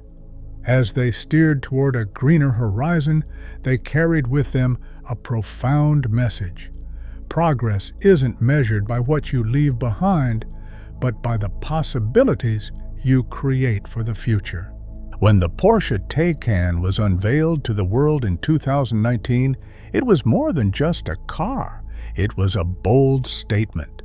For decades, Porsche had been synonymous with roaring flat-six engines and thrilling combustion performance. The Taycan, an all-electric sports sedan, represented a daring leap into the future while remaining unmistakably Porsche. The name Taycan, translating to lively young horse, was a nod to the stallion on the Porsche crest. It symbolized vitality and forward momentum, a fitting title for the car that would define a new chapter in the brand's story. Porsche set out to prove that electric cars didn't have to sacrifice emotion, performance, or soul. And with the Taycan, they delivered on all fronts.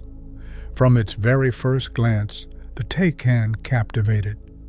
Its sleek silhouette, sculpted fenders, and low-slung stance echoed Porsche's iconic design language, while futuristic details like the continuous LED light strip at the rear hinted at its groundbreaking technology. Inside, the cabin was a masterpiece of modern luxury, combining cutting-edge digital interfaces with sustainable materials, offering an experience as progressive as the car itself. But what truly set the Taycan apart was its performance. Powered by an innovative 800-volt architecture, it shattered preconceived notions of electric vehicles. The Taycan Turbo S could launch from 0 to 60 mph in just 2.6 seconds, delivering instantaneous torque that rivaled or even surpassed traditional supercars. Yet, it wasn't just about speed. Porsche engineers painstakingly tuned the Taycan's chassis to ensure it handled with the precision and poise expected of a Porsche. The car's battery technology, too, was state-of-the-art. With rapid charging capabilities, the Taycan could achieve 60 miles of range in just over 5 minutes of charging, a convenience that made electric mobility more practical than ever. And while its range was impressive, it was the car's ability to sustain performance over long drives and through repeated accelerations that truly won over enthusiasts. Critics hailed the Taycan as a triumph, and customers followed suit. It didn't simply compete with other electric cars, it redefined the segment. The Taycan proved that electrification could be thrilling, proving that silence on the road could feel as exhilarating as the roar of a combustion engine. More than just a technical marvel, the Taycan was a symbol of Porsche's ability to evolve without compromising its essence. It didn't just bridge the gap between the past and the future, it forged a new path altogether. For Porsche lovers, it wasn't just an electric car, it was a Porsche, through and through. As the automotive world transitioned into the digital age, Porsche embraced the challenge of merging cutting-edge technology with the essence of driving purity. The result was a seamless integration of digital innovation that never overshadowed the tactile, emotional connection between driver and machine. In the era, Porsche demonstrated that advanced connectivity and infotainment could enhance rather than dilute the driving experience. The rise of the digital cockpit became a defining feature of Porsche's new generation of vehicles. Starting with the 991 series and evolving further with the Taycan, screens became an integral part of the interior design. Yet, Porsche's approach was always restrained and intentional, ensuring that while the technology dazzled, it never overwhelmed. The Porsche Communication Management (PCM) system set a new standard for infotainment.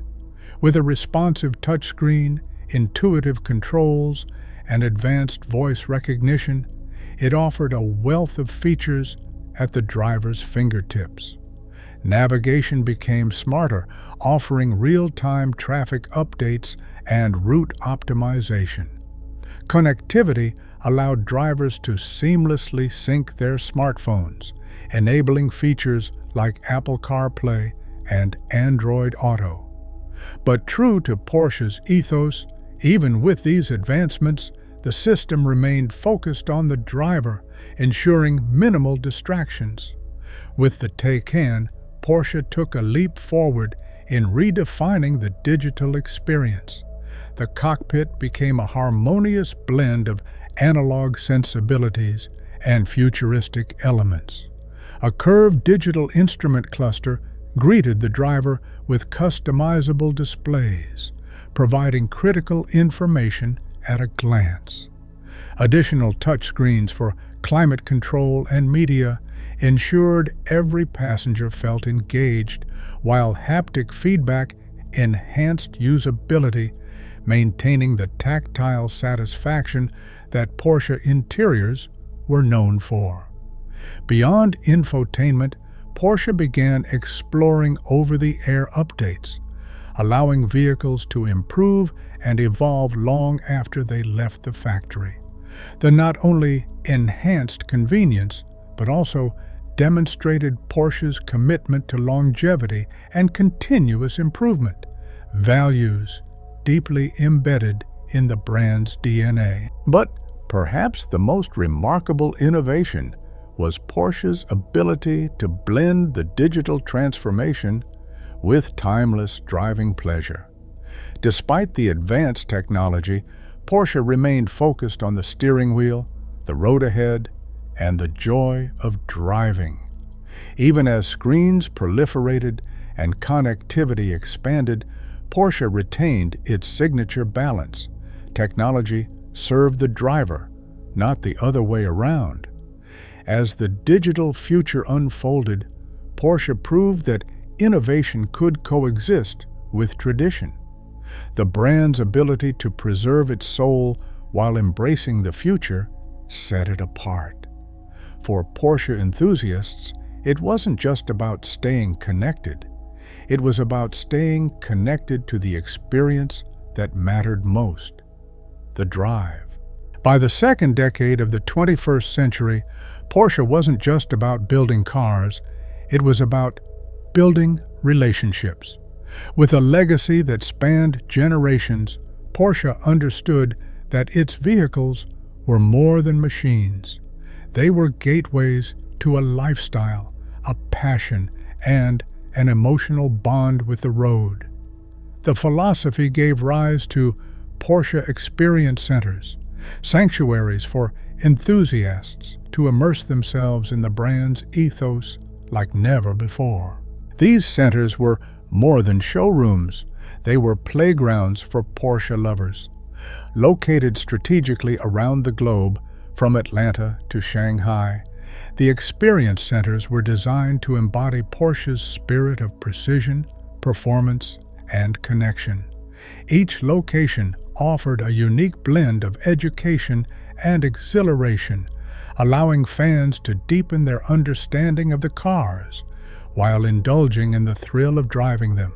Visitors were greeted with a feast for the senses. Iconic cars, both past and present, stood proudly on display, each telling a story of innovation and triumph. Guided tours revealed the meticulous craftsmanship behind Porsche's designs, while simulators allowed participants to feel the adrenaline of a racetrack from the safety of a room. But the heart of these centers lay in their test tracks. Custom built to challenge both the car and the driver, these tracks offered a curated journey through Porsche's capabilities. Whether it was mastering the art of cornering in a 911 or testing the limits of the Cayenne on off-road terrains, the experience was tailored to celebrate what made Porsche unique. It wasn't just about speed, it was about precision, control, and the symbiotic relationship between man and machine. For those who sought a deeper connection, the centers also offered driving courses led by professional instructors. These sessions weren't about showing off, they were about honing skills, understanding the car's personality, and discovering the joy of driving with confidence. Each turn of the wheel, each press of the pedal, became an opportunity to appreciate Porsche's engineering brilliance on a personal level. Porsche Experience Centers weren't merely about the cars, they were about the people. They became gathering places for enthusiasts to share their passion, exchange stories, and celebrate their shared love for the brand. Clubs and events flourished, creating a global network of individuals united by a singular emotion, the joy of driving. As the centers continued to expand, they symbolized Porsche's unwavering commitment to its community.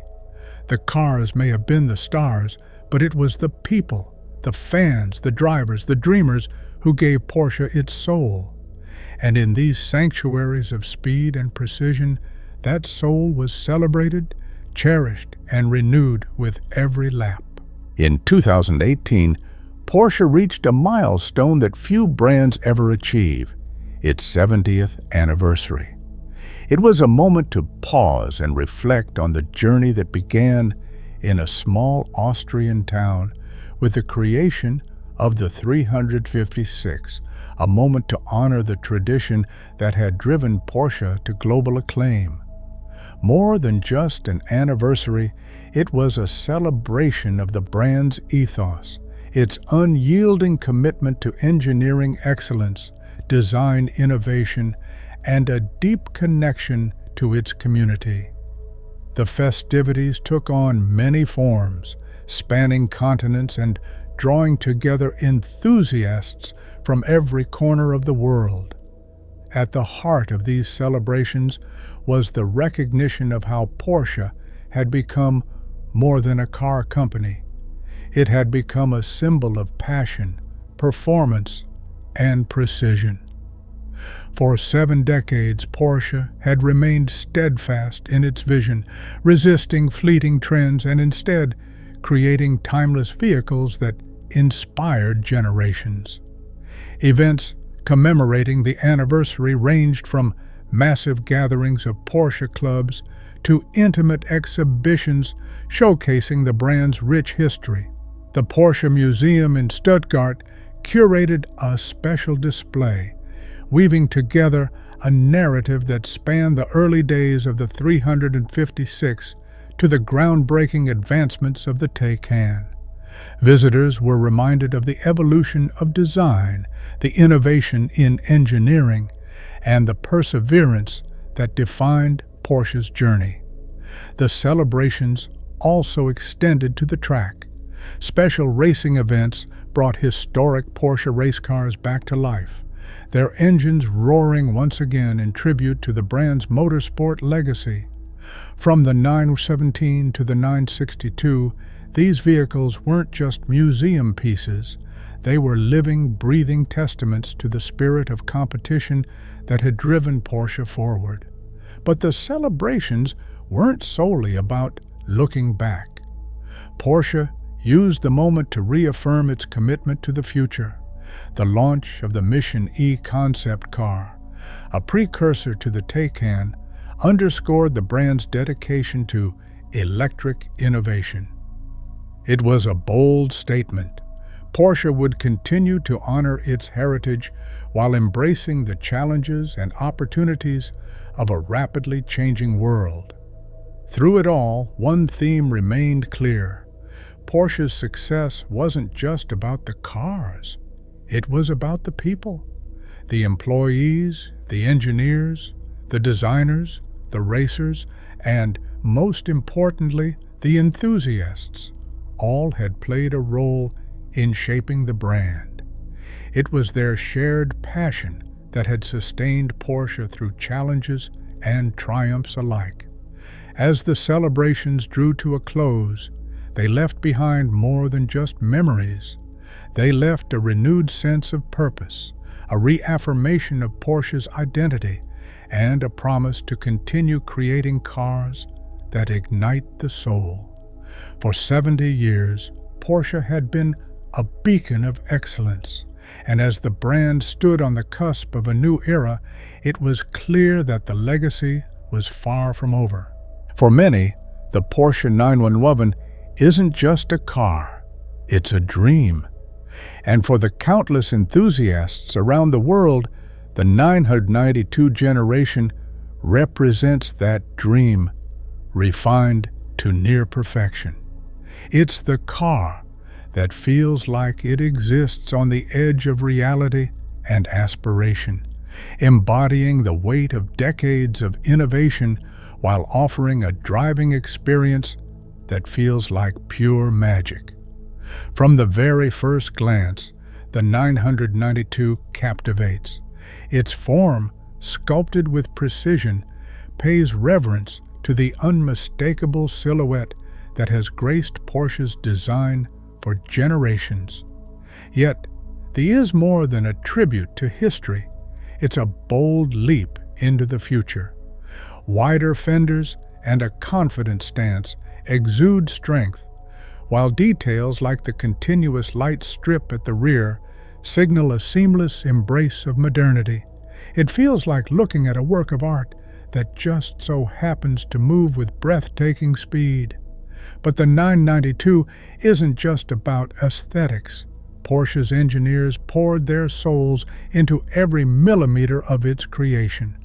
The turbocharged flat-six engine, the heart of the machine, roars to life with a symphony that stirs something primal in every listener. Power flows effortlessly, surging through its advanced all-wheel drive system or rear-wheel drive, depending on your choice. Every gear shift, whether manual or PDK, feels like a conversation between driver and car, a language of passion and precision.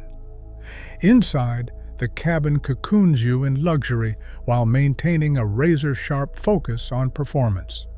The design strikes a delicate balance.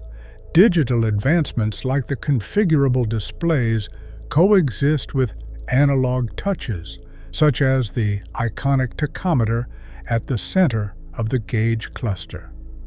Every detail is purposeful, every material thoughtfully chosen to ensure that, as you sit behind the wheel, you feel like you belong in the masterpiece. On the road, the 992 transforms. It isn't just about speed, it's about the way it dances with the asphalt beneath its tires.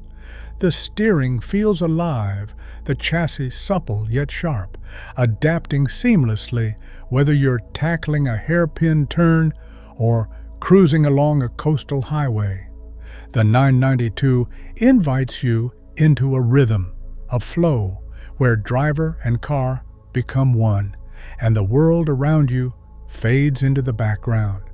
For those who dream of owning a Porsche, the 992 becomes more than just a goal, it's a promise that the journey is just as fulfilling as the destination, that the pursuit of perfection is a reward in itself. It's a car that reminds us why we fall in love with driving. The thrill, the connection, and the indescribable joy of being behind the wheel of something truly extraordinary. In an era where electric powertrains and automated systems dominate conversations, the 992 feels like a love letter to the art of driving. It's Porsche saying, "We haven't forgotten what makes us who we are," and in doing so, creating something that will be cherished for decades to come. In a world increasingly focused on sustainability, Porsche dared to reimagine its legacy of performance and innovation. Enter the Taycan, the brand's first fully electric car, a groundbreaking fusion of timeless Porsche values and forward-thinking technology. For enthusiasts who thought electric could never embody the soul of a Porsche, the Taycan arrived as a revelation. The Taycan didn't just join the electric revolution, it redefined it. From the moment it was unveiled, it was clear that there wasn't merely an electric car with a Porsche badge. It was a Porsche through and through. Its design was unmistakably modern, yet grounded in the brand's DNA. The sleek profile, muscular haunches, and aerodynamic flourishes whispered speed even when standing still. Underneath its elegant bodywork lies a marvel of engineering. Porsche's 800-volt architecture, a first in the automotive world, delivers not only blistering acceleration, but also quicker charging times, redefining the practicality of electric mobility. The Taycan's powertrains, whether in the base trim or the earth-shattering Turbo S, provide acceleration that feels almost surreal. 0 to 60 mph in under 2.5 seconds? That's not just performance. It's an experience that defies logic and exhilarates the senses. Yet, the Taycan is not simply about raw speed. Porsche infused it with the kind of driving dynamics that make you feel connected to the road. The steering is precise, the handling nimble, qualities often elusive in electric vehicles. It's a car that not only matches its combustion engine siblings, but in many ways surpasses them. The interior continues the theme of bridging the future with tradition. A fully digital cockpit brings technology to the forefront while retaining a driver-centric layout that Porsche is known for. Sustainability is woven into every detail, with options for vegan-friendly materials and innovative production techniques that minimize environmental impact. But perhaps the most remarkable aspect of the Taycan is its sound, or lack thereof. Unlike the roaring flat-six engines that have defined Porsche's legacy, the Taycan delivers a quiet intensity, punctuated by a futuristic, otherworldly hum. And yet the silence doesn't feel like a loss. Instead, it feels like a new way to appreciate motion, clean, unbroken, and electrifying. The Taycan's arrival wasn't just about creating an electric vehicle, it was about proving that performance, passion, and sustainability can coexist. It's a car that embodies Porsche's fearless pursuit of the future without abandoning its past. For those lucky enough to drive one, the Taycan isn't just an electric car.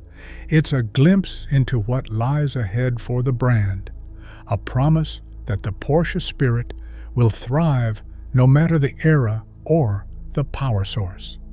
At the turn of the millennium, Porsche made a move that shocked purists and thrilled skeptics. It entered the SUV market. The Cayenne, introduced in 2002, wasn't just a bold gamble. It was a statement that Porsche was unafraid to challenge convention. For a brand synonymous with sports cars, an SUV seemed like a contradiction. Yet, Porsche turned the apparent paradox into a triumph. The Cayenne wasn't just an SUV, it was a Porsche SUV. From its inception, it was designed to blend the utility and comfort expected of the segment with the performance and driving dynamics that define the brand. It was fast, agile, and luxurious, proving that practicality didn't have to come at the cost of excitement. Critics may have questioned its existence, but buyers flocked to showrooms. The Cayenne didn't just sell well, it saved Porsche during a financially precarious period, securing the company's future. Building on the Cayenne's success, Porsche introduced the Macan in 2014, a compact SUV that carried the same ethos. Where the Cayenne was bold and commanding, the Macan was lithe and dynamic. It felt like a sports car disguised as an SUV, delivering sharp handling, responsive steering, and the kind of acceleration that leaves an indelible grin. Both SUVs have evolved over time, embracing new technology, hybrid powertrains, and ever-refined designs. Yet, they've stayed true to Porsche's unwavering commitment to driving pleasure. The Cayenne, now available in configurations like the Cayenne Coupe and Turbo GT, continues to push boundaries with track-ready performance in an SUV shell. The Macan, too, has matured, offering options like the Macan GTS, which delivers an intoxicating blend of power and precision. Beyond their individual merits, the Cayenne and Macan represent something deeper: Porsche's ability to adapt without losing its identity. These SUVs opened the brand to a broader audience, bringing new enthusiasts into the fold while funding the development of groundbreaking projects like the 918 Spyder and the Cayenne. For many, the Cayenne and Macan aren't just vehicles. They're an introduction to the Porsche lifestyle. They're a testament to the brand's willingness to innovate, proving that even in unfamiliar territory, Porsche can create something extraordinary. Together, they've reshaped what it means to be a performance car company in the modern age, blending utility and exhilaration into a single package. In the ever-evolving world of Porsche, two names stand tall as symbols of bold reinvention: the Cayenne and the Macan. These were the SUVs that rewrote the rules, reminding the world that Porsche was not confined to sports cars, but defined by the pursuit of perfection in every form. The Cayenne was the pioneer. Launched in 2002, it faced a world skeptical of an SUV carrying the Porsche crest. Yet, the moment drivers felt its handling, precise, nimble, undeniably Porsche, the skeptics grew silent. The Cayenne didn't just thrive, it dominated, blending rugged capability with the dynamic performance Porsche was known for. Its all-wheel drive system conquered muddy trails and snow-laden roads with ease, while its powerful engines, including the revolutionary turbo models, made acceleration feel almost surreal for a vehicle of its size. Years later, the Macan entered the stage, smaller but equally ambitious. Where the Cayenne was power and presence, the Macan was agility and charm. Introduced in 2014, it delivered sports car-like handling in an SUV form, ensuring that drivers could feel every curve of the road as if they were piloting a 911. It was a masterclass in balancing practicality and emotion, offering a sense of adventure with every drive. Both the Cayenne and Macan achieved something extraordinary. They broadened the appeal of Porsche without diluting its essence. Families embraced the Cayenne as the perfect companion for long road trips, while urban dwellers found the Macan a seamless fit for city life. Yet, for both, the DNA was unmistakable: an unwavering dedication to engineering excellence and driver engagement. In design, these SUVs stood apart. Their bold lines and muscular stances carried an air of confidence, while their interiors, wrapped in leather and adorned with fine details, reminded occupants that Porsche was synonymous with luxury. And as hybrid versions emerged, they offered a glimpse into the brand's commitment to sustainability, proving that innovation could take many forms. As the world raced toward electrification, Porsche looked further ahead, seeking answers beyond batteries alone. While the Cayenne symbolized their leap into electric mobility, the pursuit of e-fuels showcased a broader vision, a vision rooted in preserving the joy of driving while embracing environmental responsibility. E-fuels, synthetic fuels created from renewable energy, offered a solution that aligned seamlessly with Porsche's philosophy. They promised not only to power modern engines with near-zero carbon emissions, but also to keep the roar of internal combustion alive for generations. It wasn't about resisting change. It was about preserving the heritage of motoring. At their production facility in Chile, Porsche began harnessing wind energy to create these fuels. The process involved splitting water into hydrogen and oxygen, then combining the hydrogen with captured carbon dioxide to form synthetic methanol. There was innovation at its finest, a union of science and passion.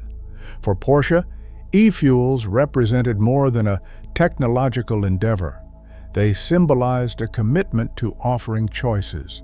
While electrification surged forward, e-fuels kept the door open for enthusiasts who cherished the tactile connection of an internal combustion engine. The project reaffirmed Porsche's dedication to sustainability, not as a single path, but as a spectrum of possibilities.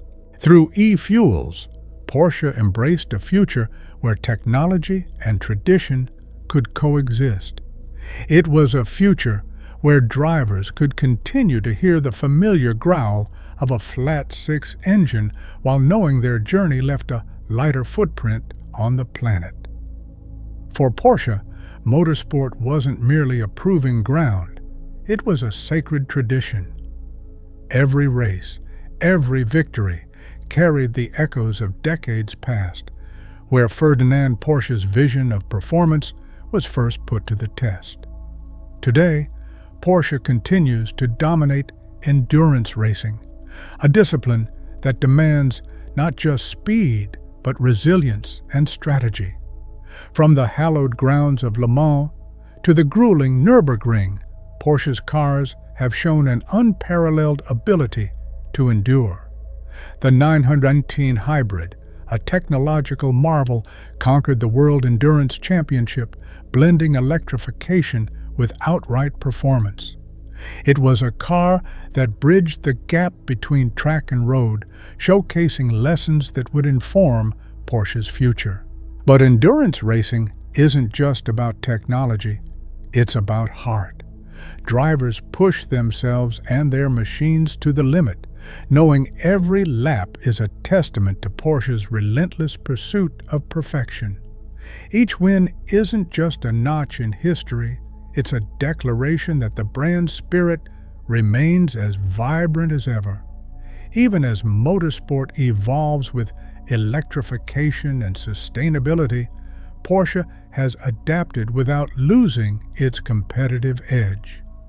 The Mission R concept hinted at a future where electric race cars carry the torch, ensuring that the thrill of competition endures in a new era.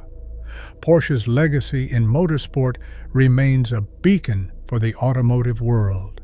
It's a legacy built not just on victories, but on the values of innovation, determination, and the undying love for the art of driving. The journey toward perfection often finds its rhythm in the unseen, the elements that shape performance not through raw power, but through mastery of nature itself. Aerodynamics has always been a cornerstone of Porsche's engineering, and today it stands as a testament to their pursuit of innovation. Take the Porsche 992 as an example, where aerodynamic refinement plays a pivotal role. Active aero components, such as adaptive rear spoilers and adjustable cooling flaps, allow the car to adapt seamlessly to driving conditions. Whether slicing through the wind on a racetrack or maintaining stability at autobahn speeds, these technologies exemplify Porsche's ethos. Form follows function. But Porsche's advancements go beyond function alone. Aerodynamics has become an art form, blending efficiency with beauty. Every curve, every line is sculpted to harmonize with airflow, reducing drag while enhancing downforce. The result is a car that feels alive in the hands of its driver, its responses sharpened by the invisible forces that surround it. Even electric models like the Cayenne have embraced the philosophy. Its sleek silhouette isn't just aesthetically pleasing. It minimizes drag to optimize range and performance. Porsche's commitment to aerodynamic innovation ensures that every vehicle, regardless of its powertrain, remains unmistakably Porsche. As the brand continues to push boundaries, aerodynamics will remain a silent yet powerful player, a force that underscores the harmony between engineering precision and the emotions of driving. In a world of mass production, Porsche offers something rare: the promise of individuality. Through the Porsche Exclusive Manufacture Program, the brand invites its customers to become co-creators, crafting vehicles that reflect their unique tastes and aspirations. From hand-stitched interiors to bespoke paint colors, every detail is an expression of the owner's personality. Even the smallest choices, like custom wheels or engraved nameplates, carry the weight of craftsmanship.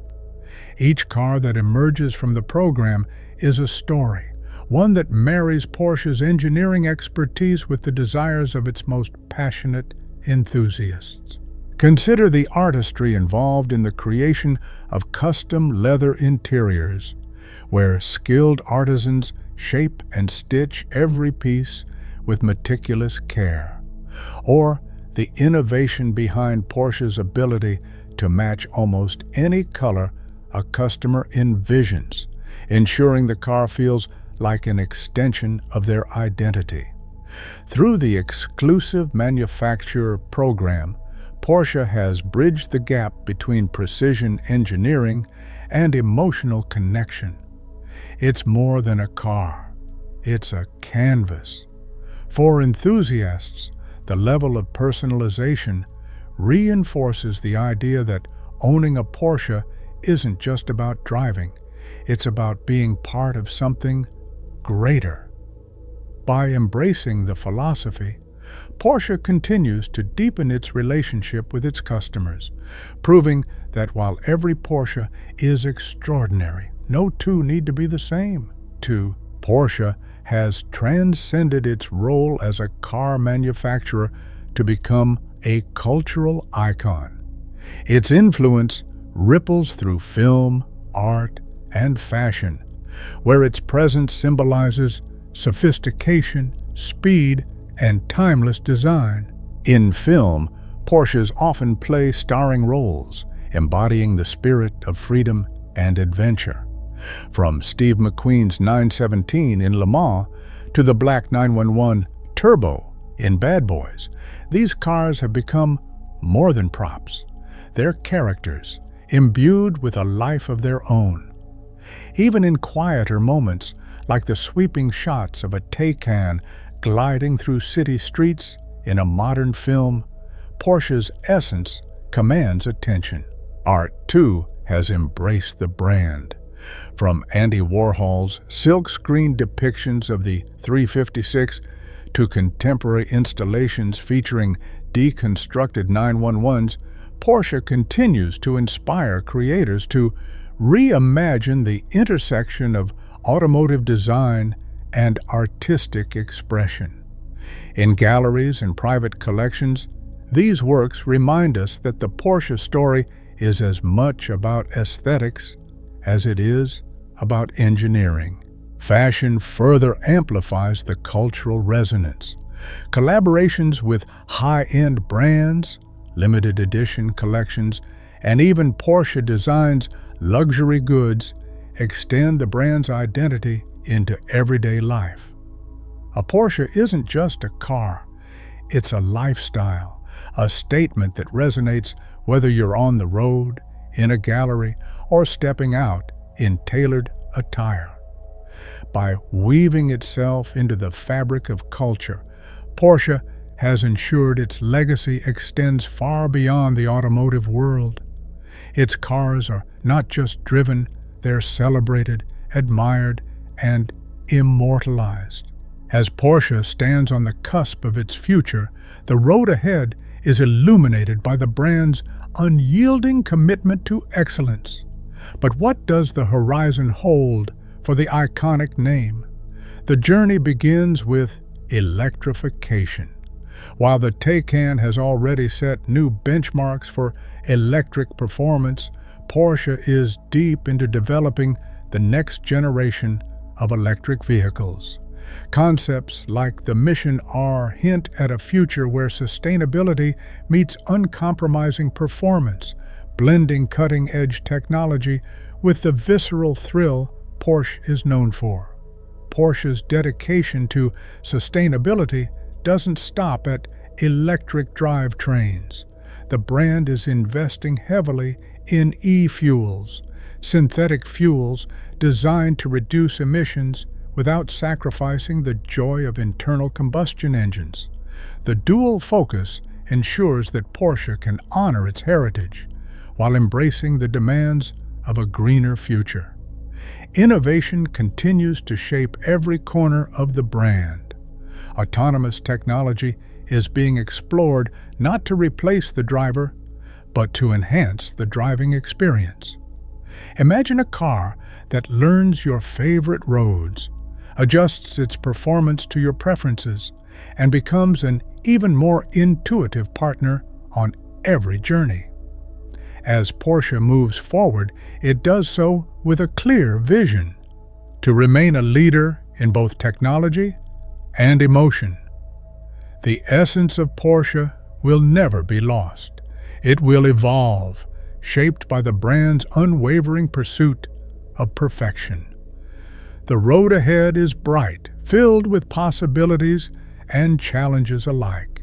Yet, if history has taught us anything, it's that Porsche doesn't just adapt to the future, it defines it.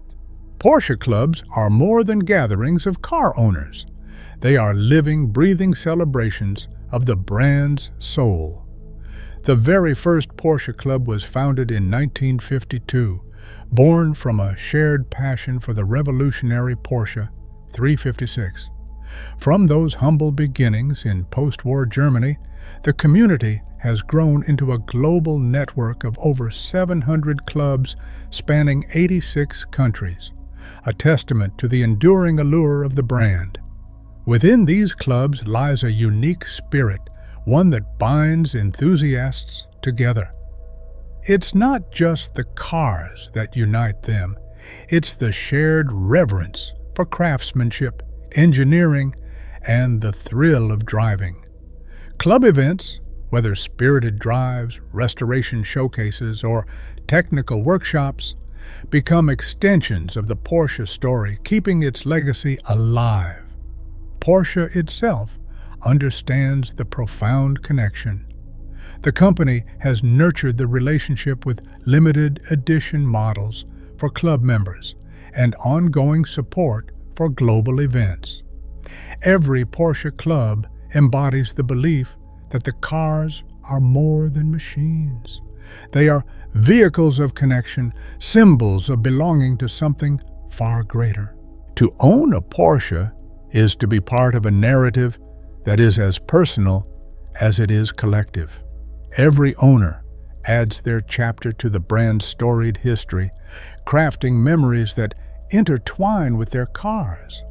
There's the restorer who spent years piecing together a vintage 911, transforming it into a reflection of their passion and patience.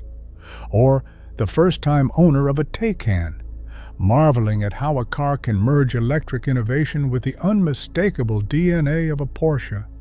Each story, unique in its details, shares the same heartbeat, a connection that transcends the physical form of the car. Behind every wheel is a tale of open highways, winding mountain roads, and cherished moments. The car becomes more than a mode of transportation. It becomes a companion in life's journey, present in triumphs and milestones, quietly weaving itself into the fabric of existence. These are not just cars. They are reflections of dreams, accomplishments, and the sheer joy of driving. At the core of Porsche's identity lies a singular principle: form follows function. The philosophy, rooted in Ferdinand Porsche's engineering mindset, has guided every design decision for over 7 decades. Each curve, each line on a Porsche serves a purpose. The iconic sloping roofline of the 911 is not just beautiful, it's aerodynamic. The centrally positioned tachometer in the driver's line of sight is not just pleasing, it's practical. Every element of a Porsche is an answer to a question.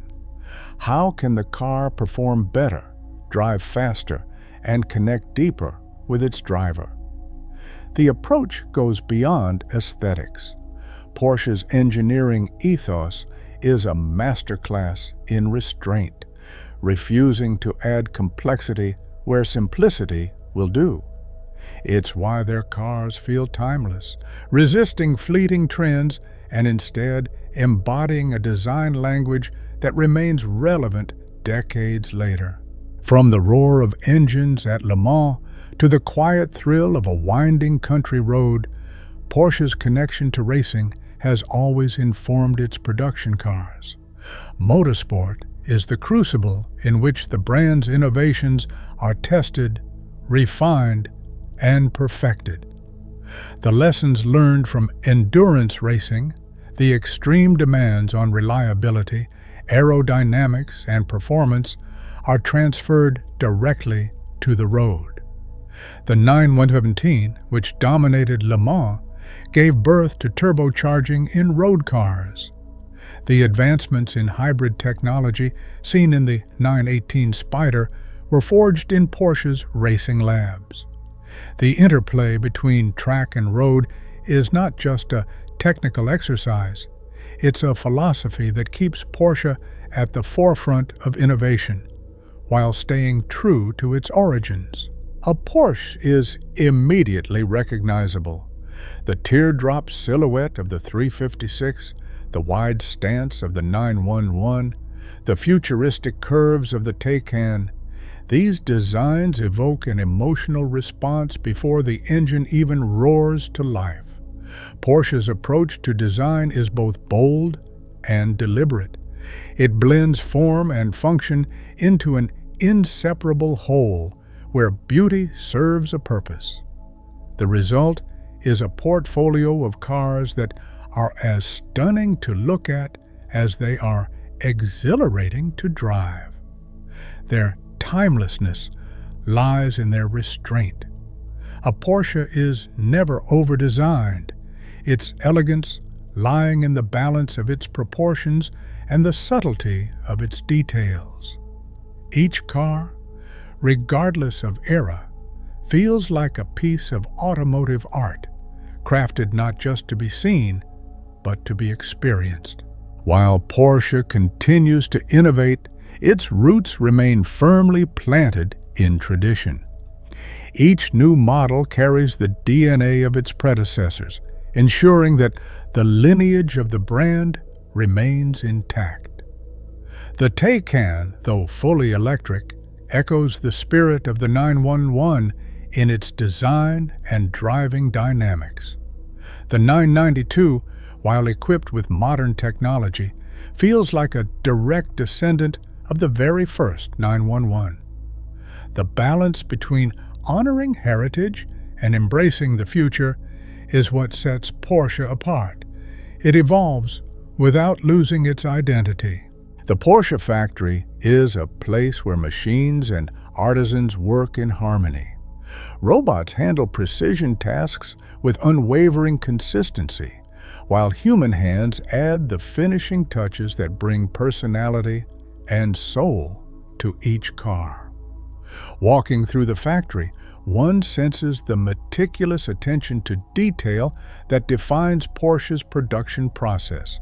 Every seam, every curve, every component is scrutinized to ensure it meets the brand's exacting standards.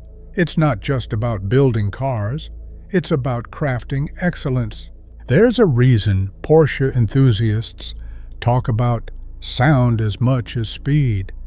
The growl of a flat-six engine, the whine of an electric motor in the Taycan, or the thunder of a turbocharged 911, it's all part of the emotional experience. Porsche engineers understand that sound is as important as performance. It's the heartbeat of the car, a visceral connection between machine and driver. The sound of a Porsche isn't just noise. It's music, a symphony of engineering that resonates with the soul. Driving a Porsche is more than just getting from one place to another. It's about being present in the moment. Every turn of the wheel, every press of the accelerator becomes a dance between driver and machine. It's in these moments that time seems to slow down. The worries of the day fade away, replaced by the simple joy of movement. Porsche is not just about speed, it's about connection. Connection to the road, to the car, and to oneself. Through decades of innovation, challenges, and triumphs, Porsche has remained steadfast in its mission to create cars that move people in every sense of the word. It's not just the engineering, the design, or the performance that makes Porsche special. It's the passion that underpins it all.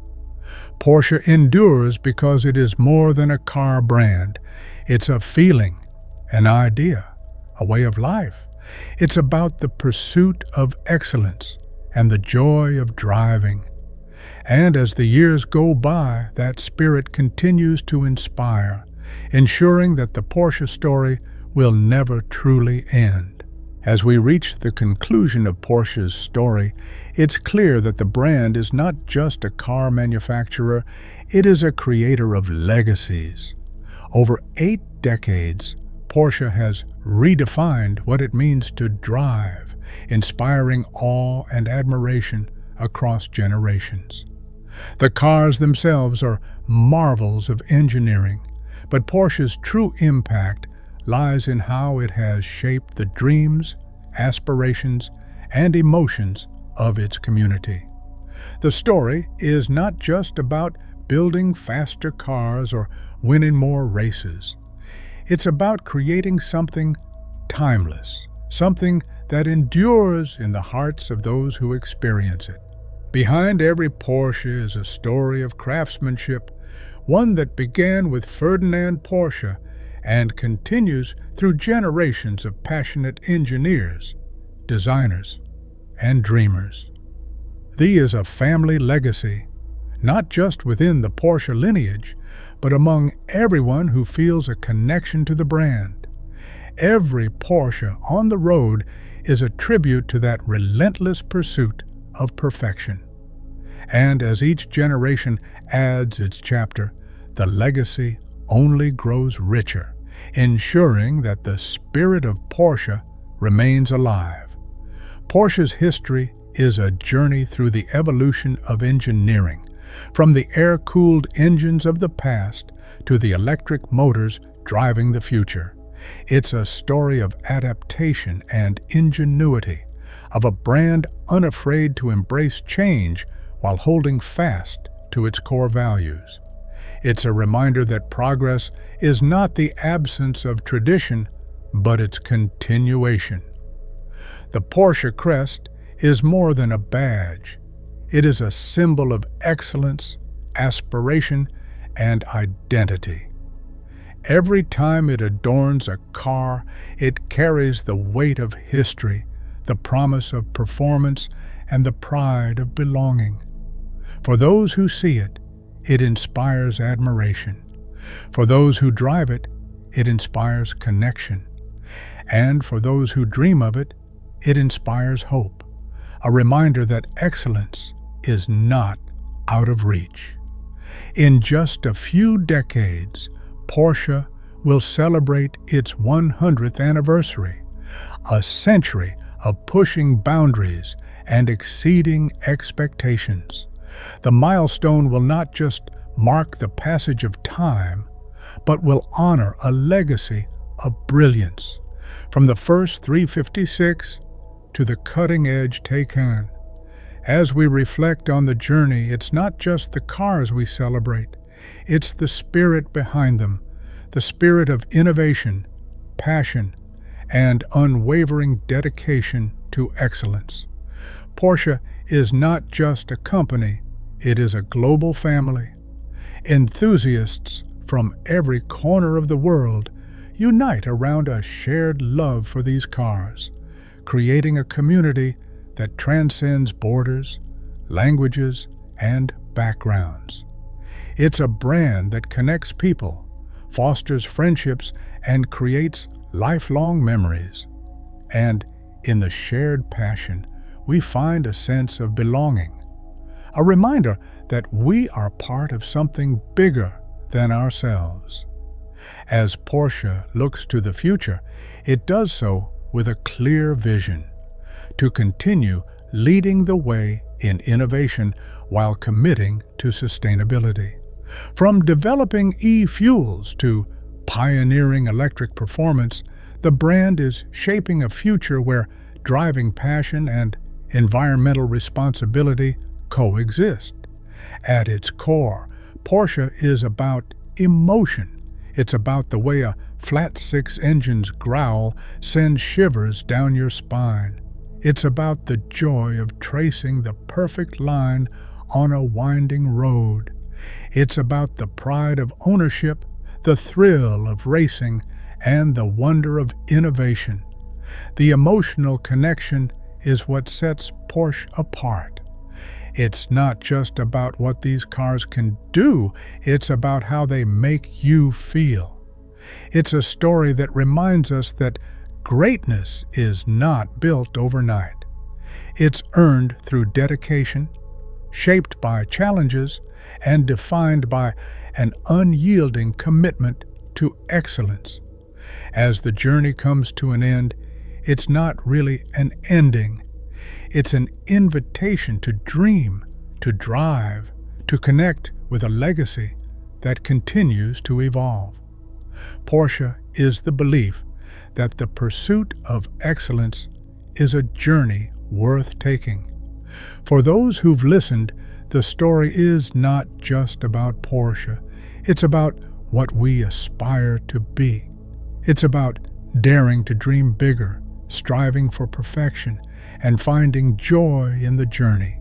So, as the road stretches on, we leave not with a goodbye, but with the hum of an engine, the feeling of the open road, and the knowledge that the spirit of Porsche will always endure, timeless, unyielding, and extraordinary. The story of Porsche isn't confined to machines or roads. It is stitched together by something intangible, a spirit. From its earliest days, Porsche wasn't just building cars, but creating a movement. Ferdinand Porsche's dream didn't rest on volume or status. It thrived on the notion of challenging conventions. His vision was simple but profound. Craft vehicles that stir emotions while solving real problems. Even today, that unwavering spirit endures. Every model, from the humble beginnings of the 356 to the innovative Cayenne, carries that same energy. It's the belief that no detail is too small to perfect, no boundary too fixed to push. This spirit resonates with every enthusiast who sees a Porsche not just as a car, but as a masterpiece, crafted for the soul as much as for the road. But what truly sustains this legacy is the human connection. Think about the communities of Porsche lovers worldwide, bonded not by possession, but by shared admiration. The air-cooled enthusiasts who treasure the 993's roar, the motorsport fans who cheer every victory at Le Mans, the dreamers who sketch their Dream 911 on scraps of paper, all of them are a part of the legacy. And so, As we begin to reflect on this incredible journey, the question emerges: how does Porsche keep this spirit alive for decades to come?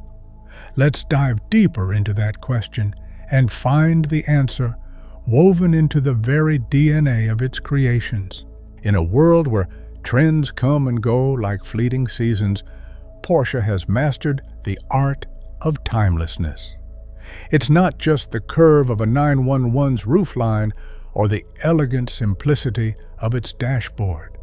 It's the way these elements blend together to create something familiar, yet always fresh.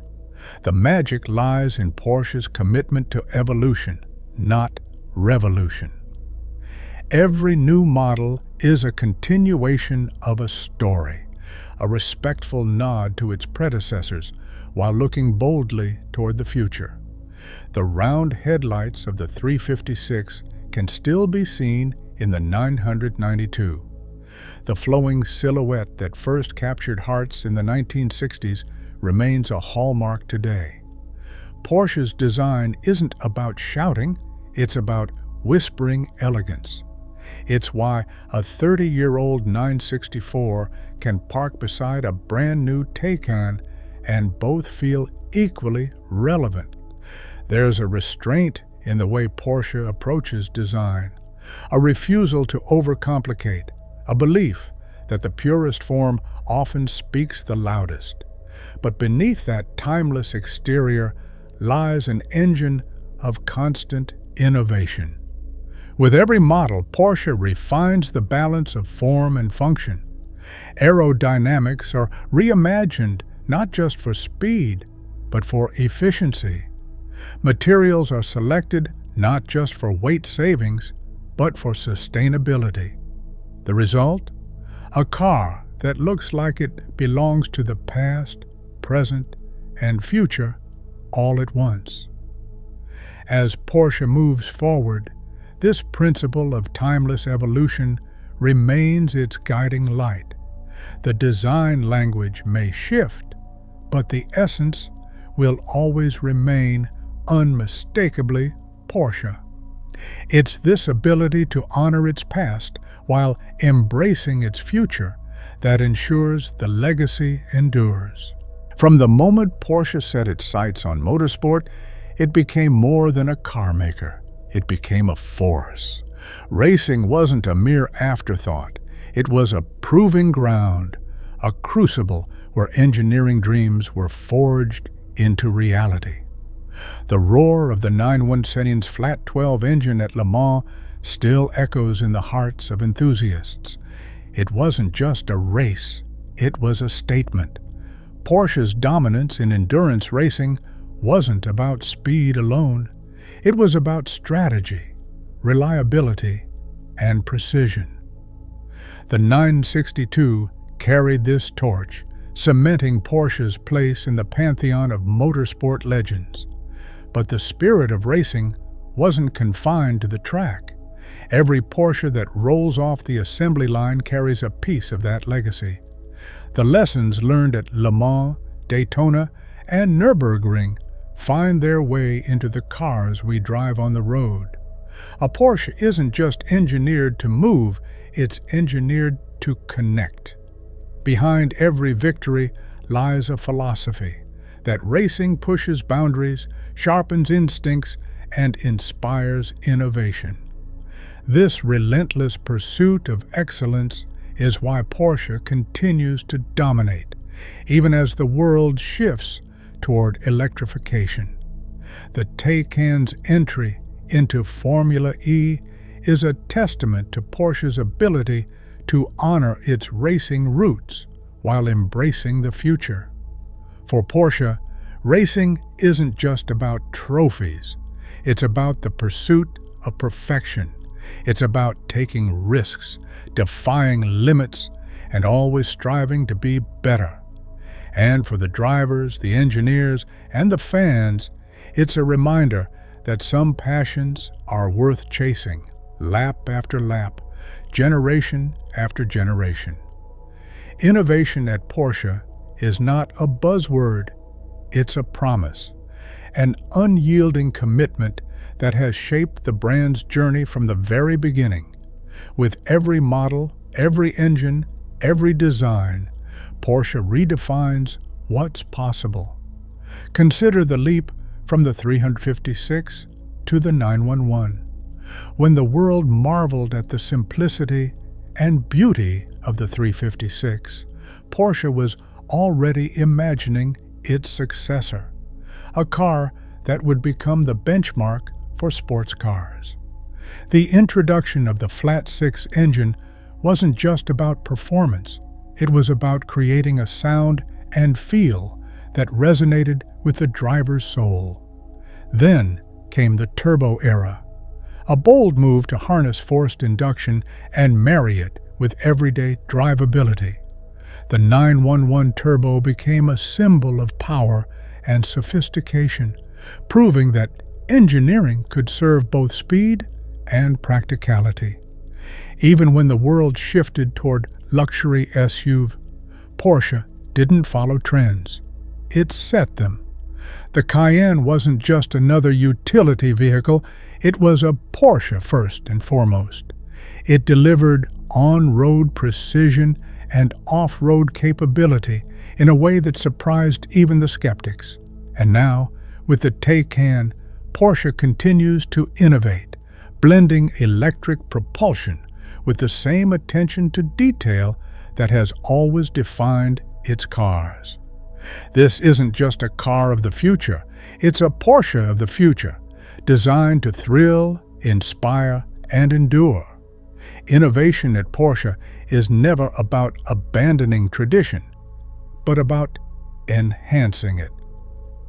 Each new challenge, be it aerodynamic efficiency, hybrid technology, or sustainability, is approached with the same determination that led Ferdinand Porsche to create his first electric vehicle over a century ago. Across winding mountain passes and sunlit coastal highways, there exists an invisible thread that connects Porsche lovers across the globe.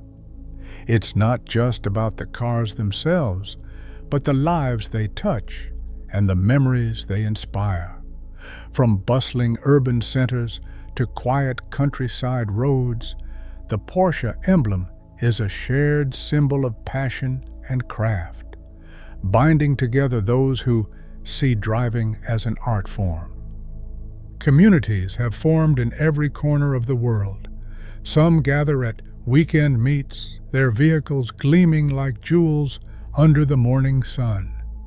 Others find their home at larger events, like Rennsport Reunion, a festival where legends of Porsche racing history come alive and enthusiasts revel in a world built on speed, innovation, and camaraderie.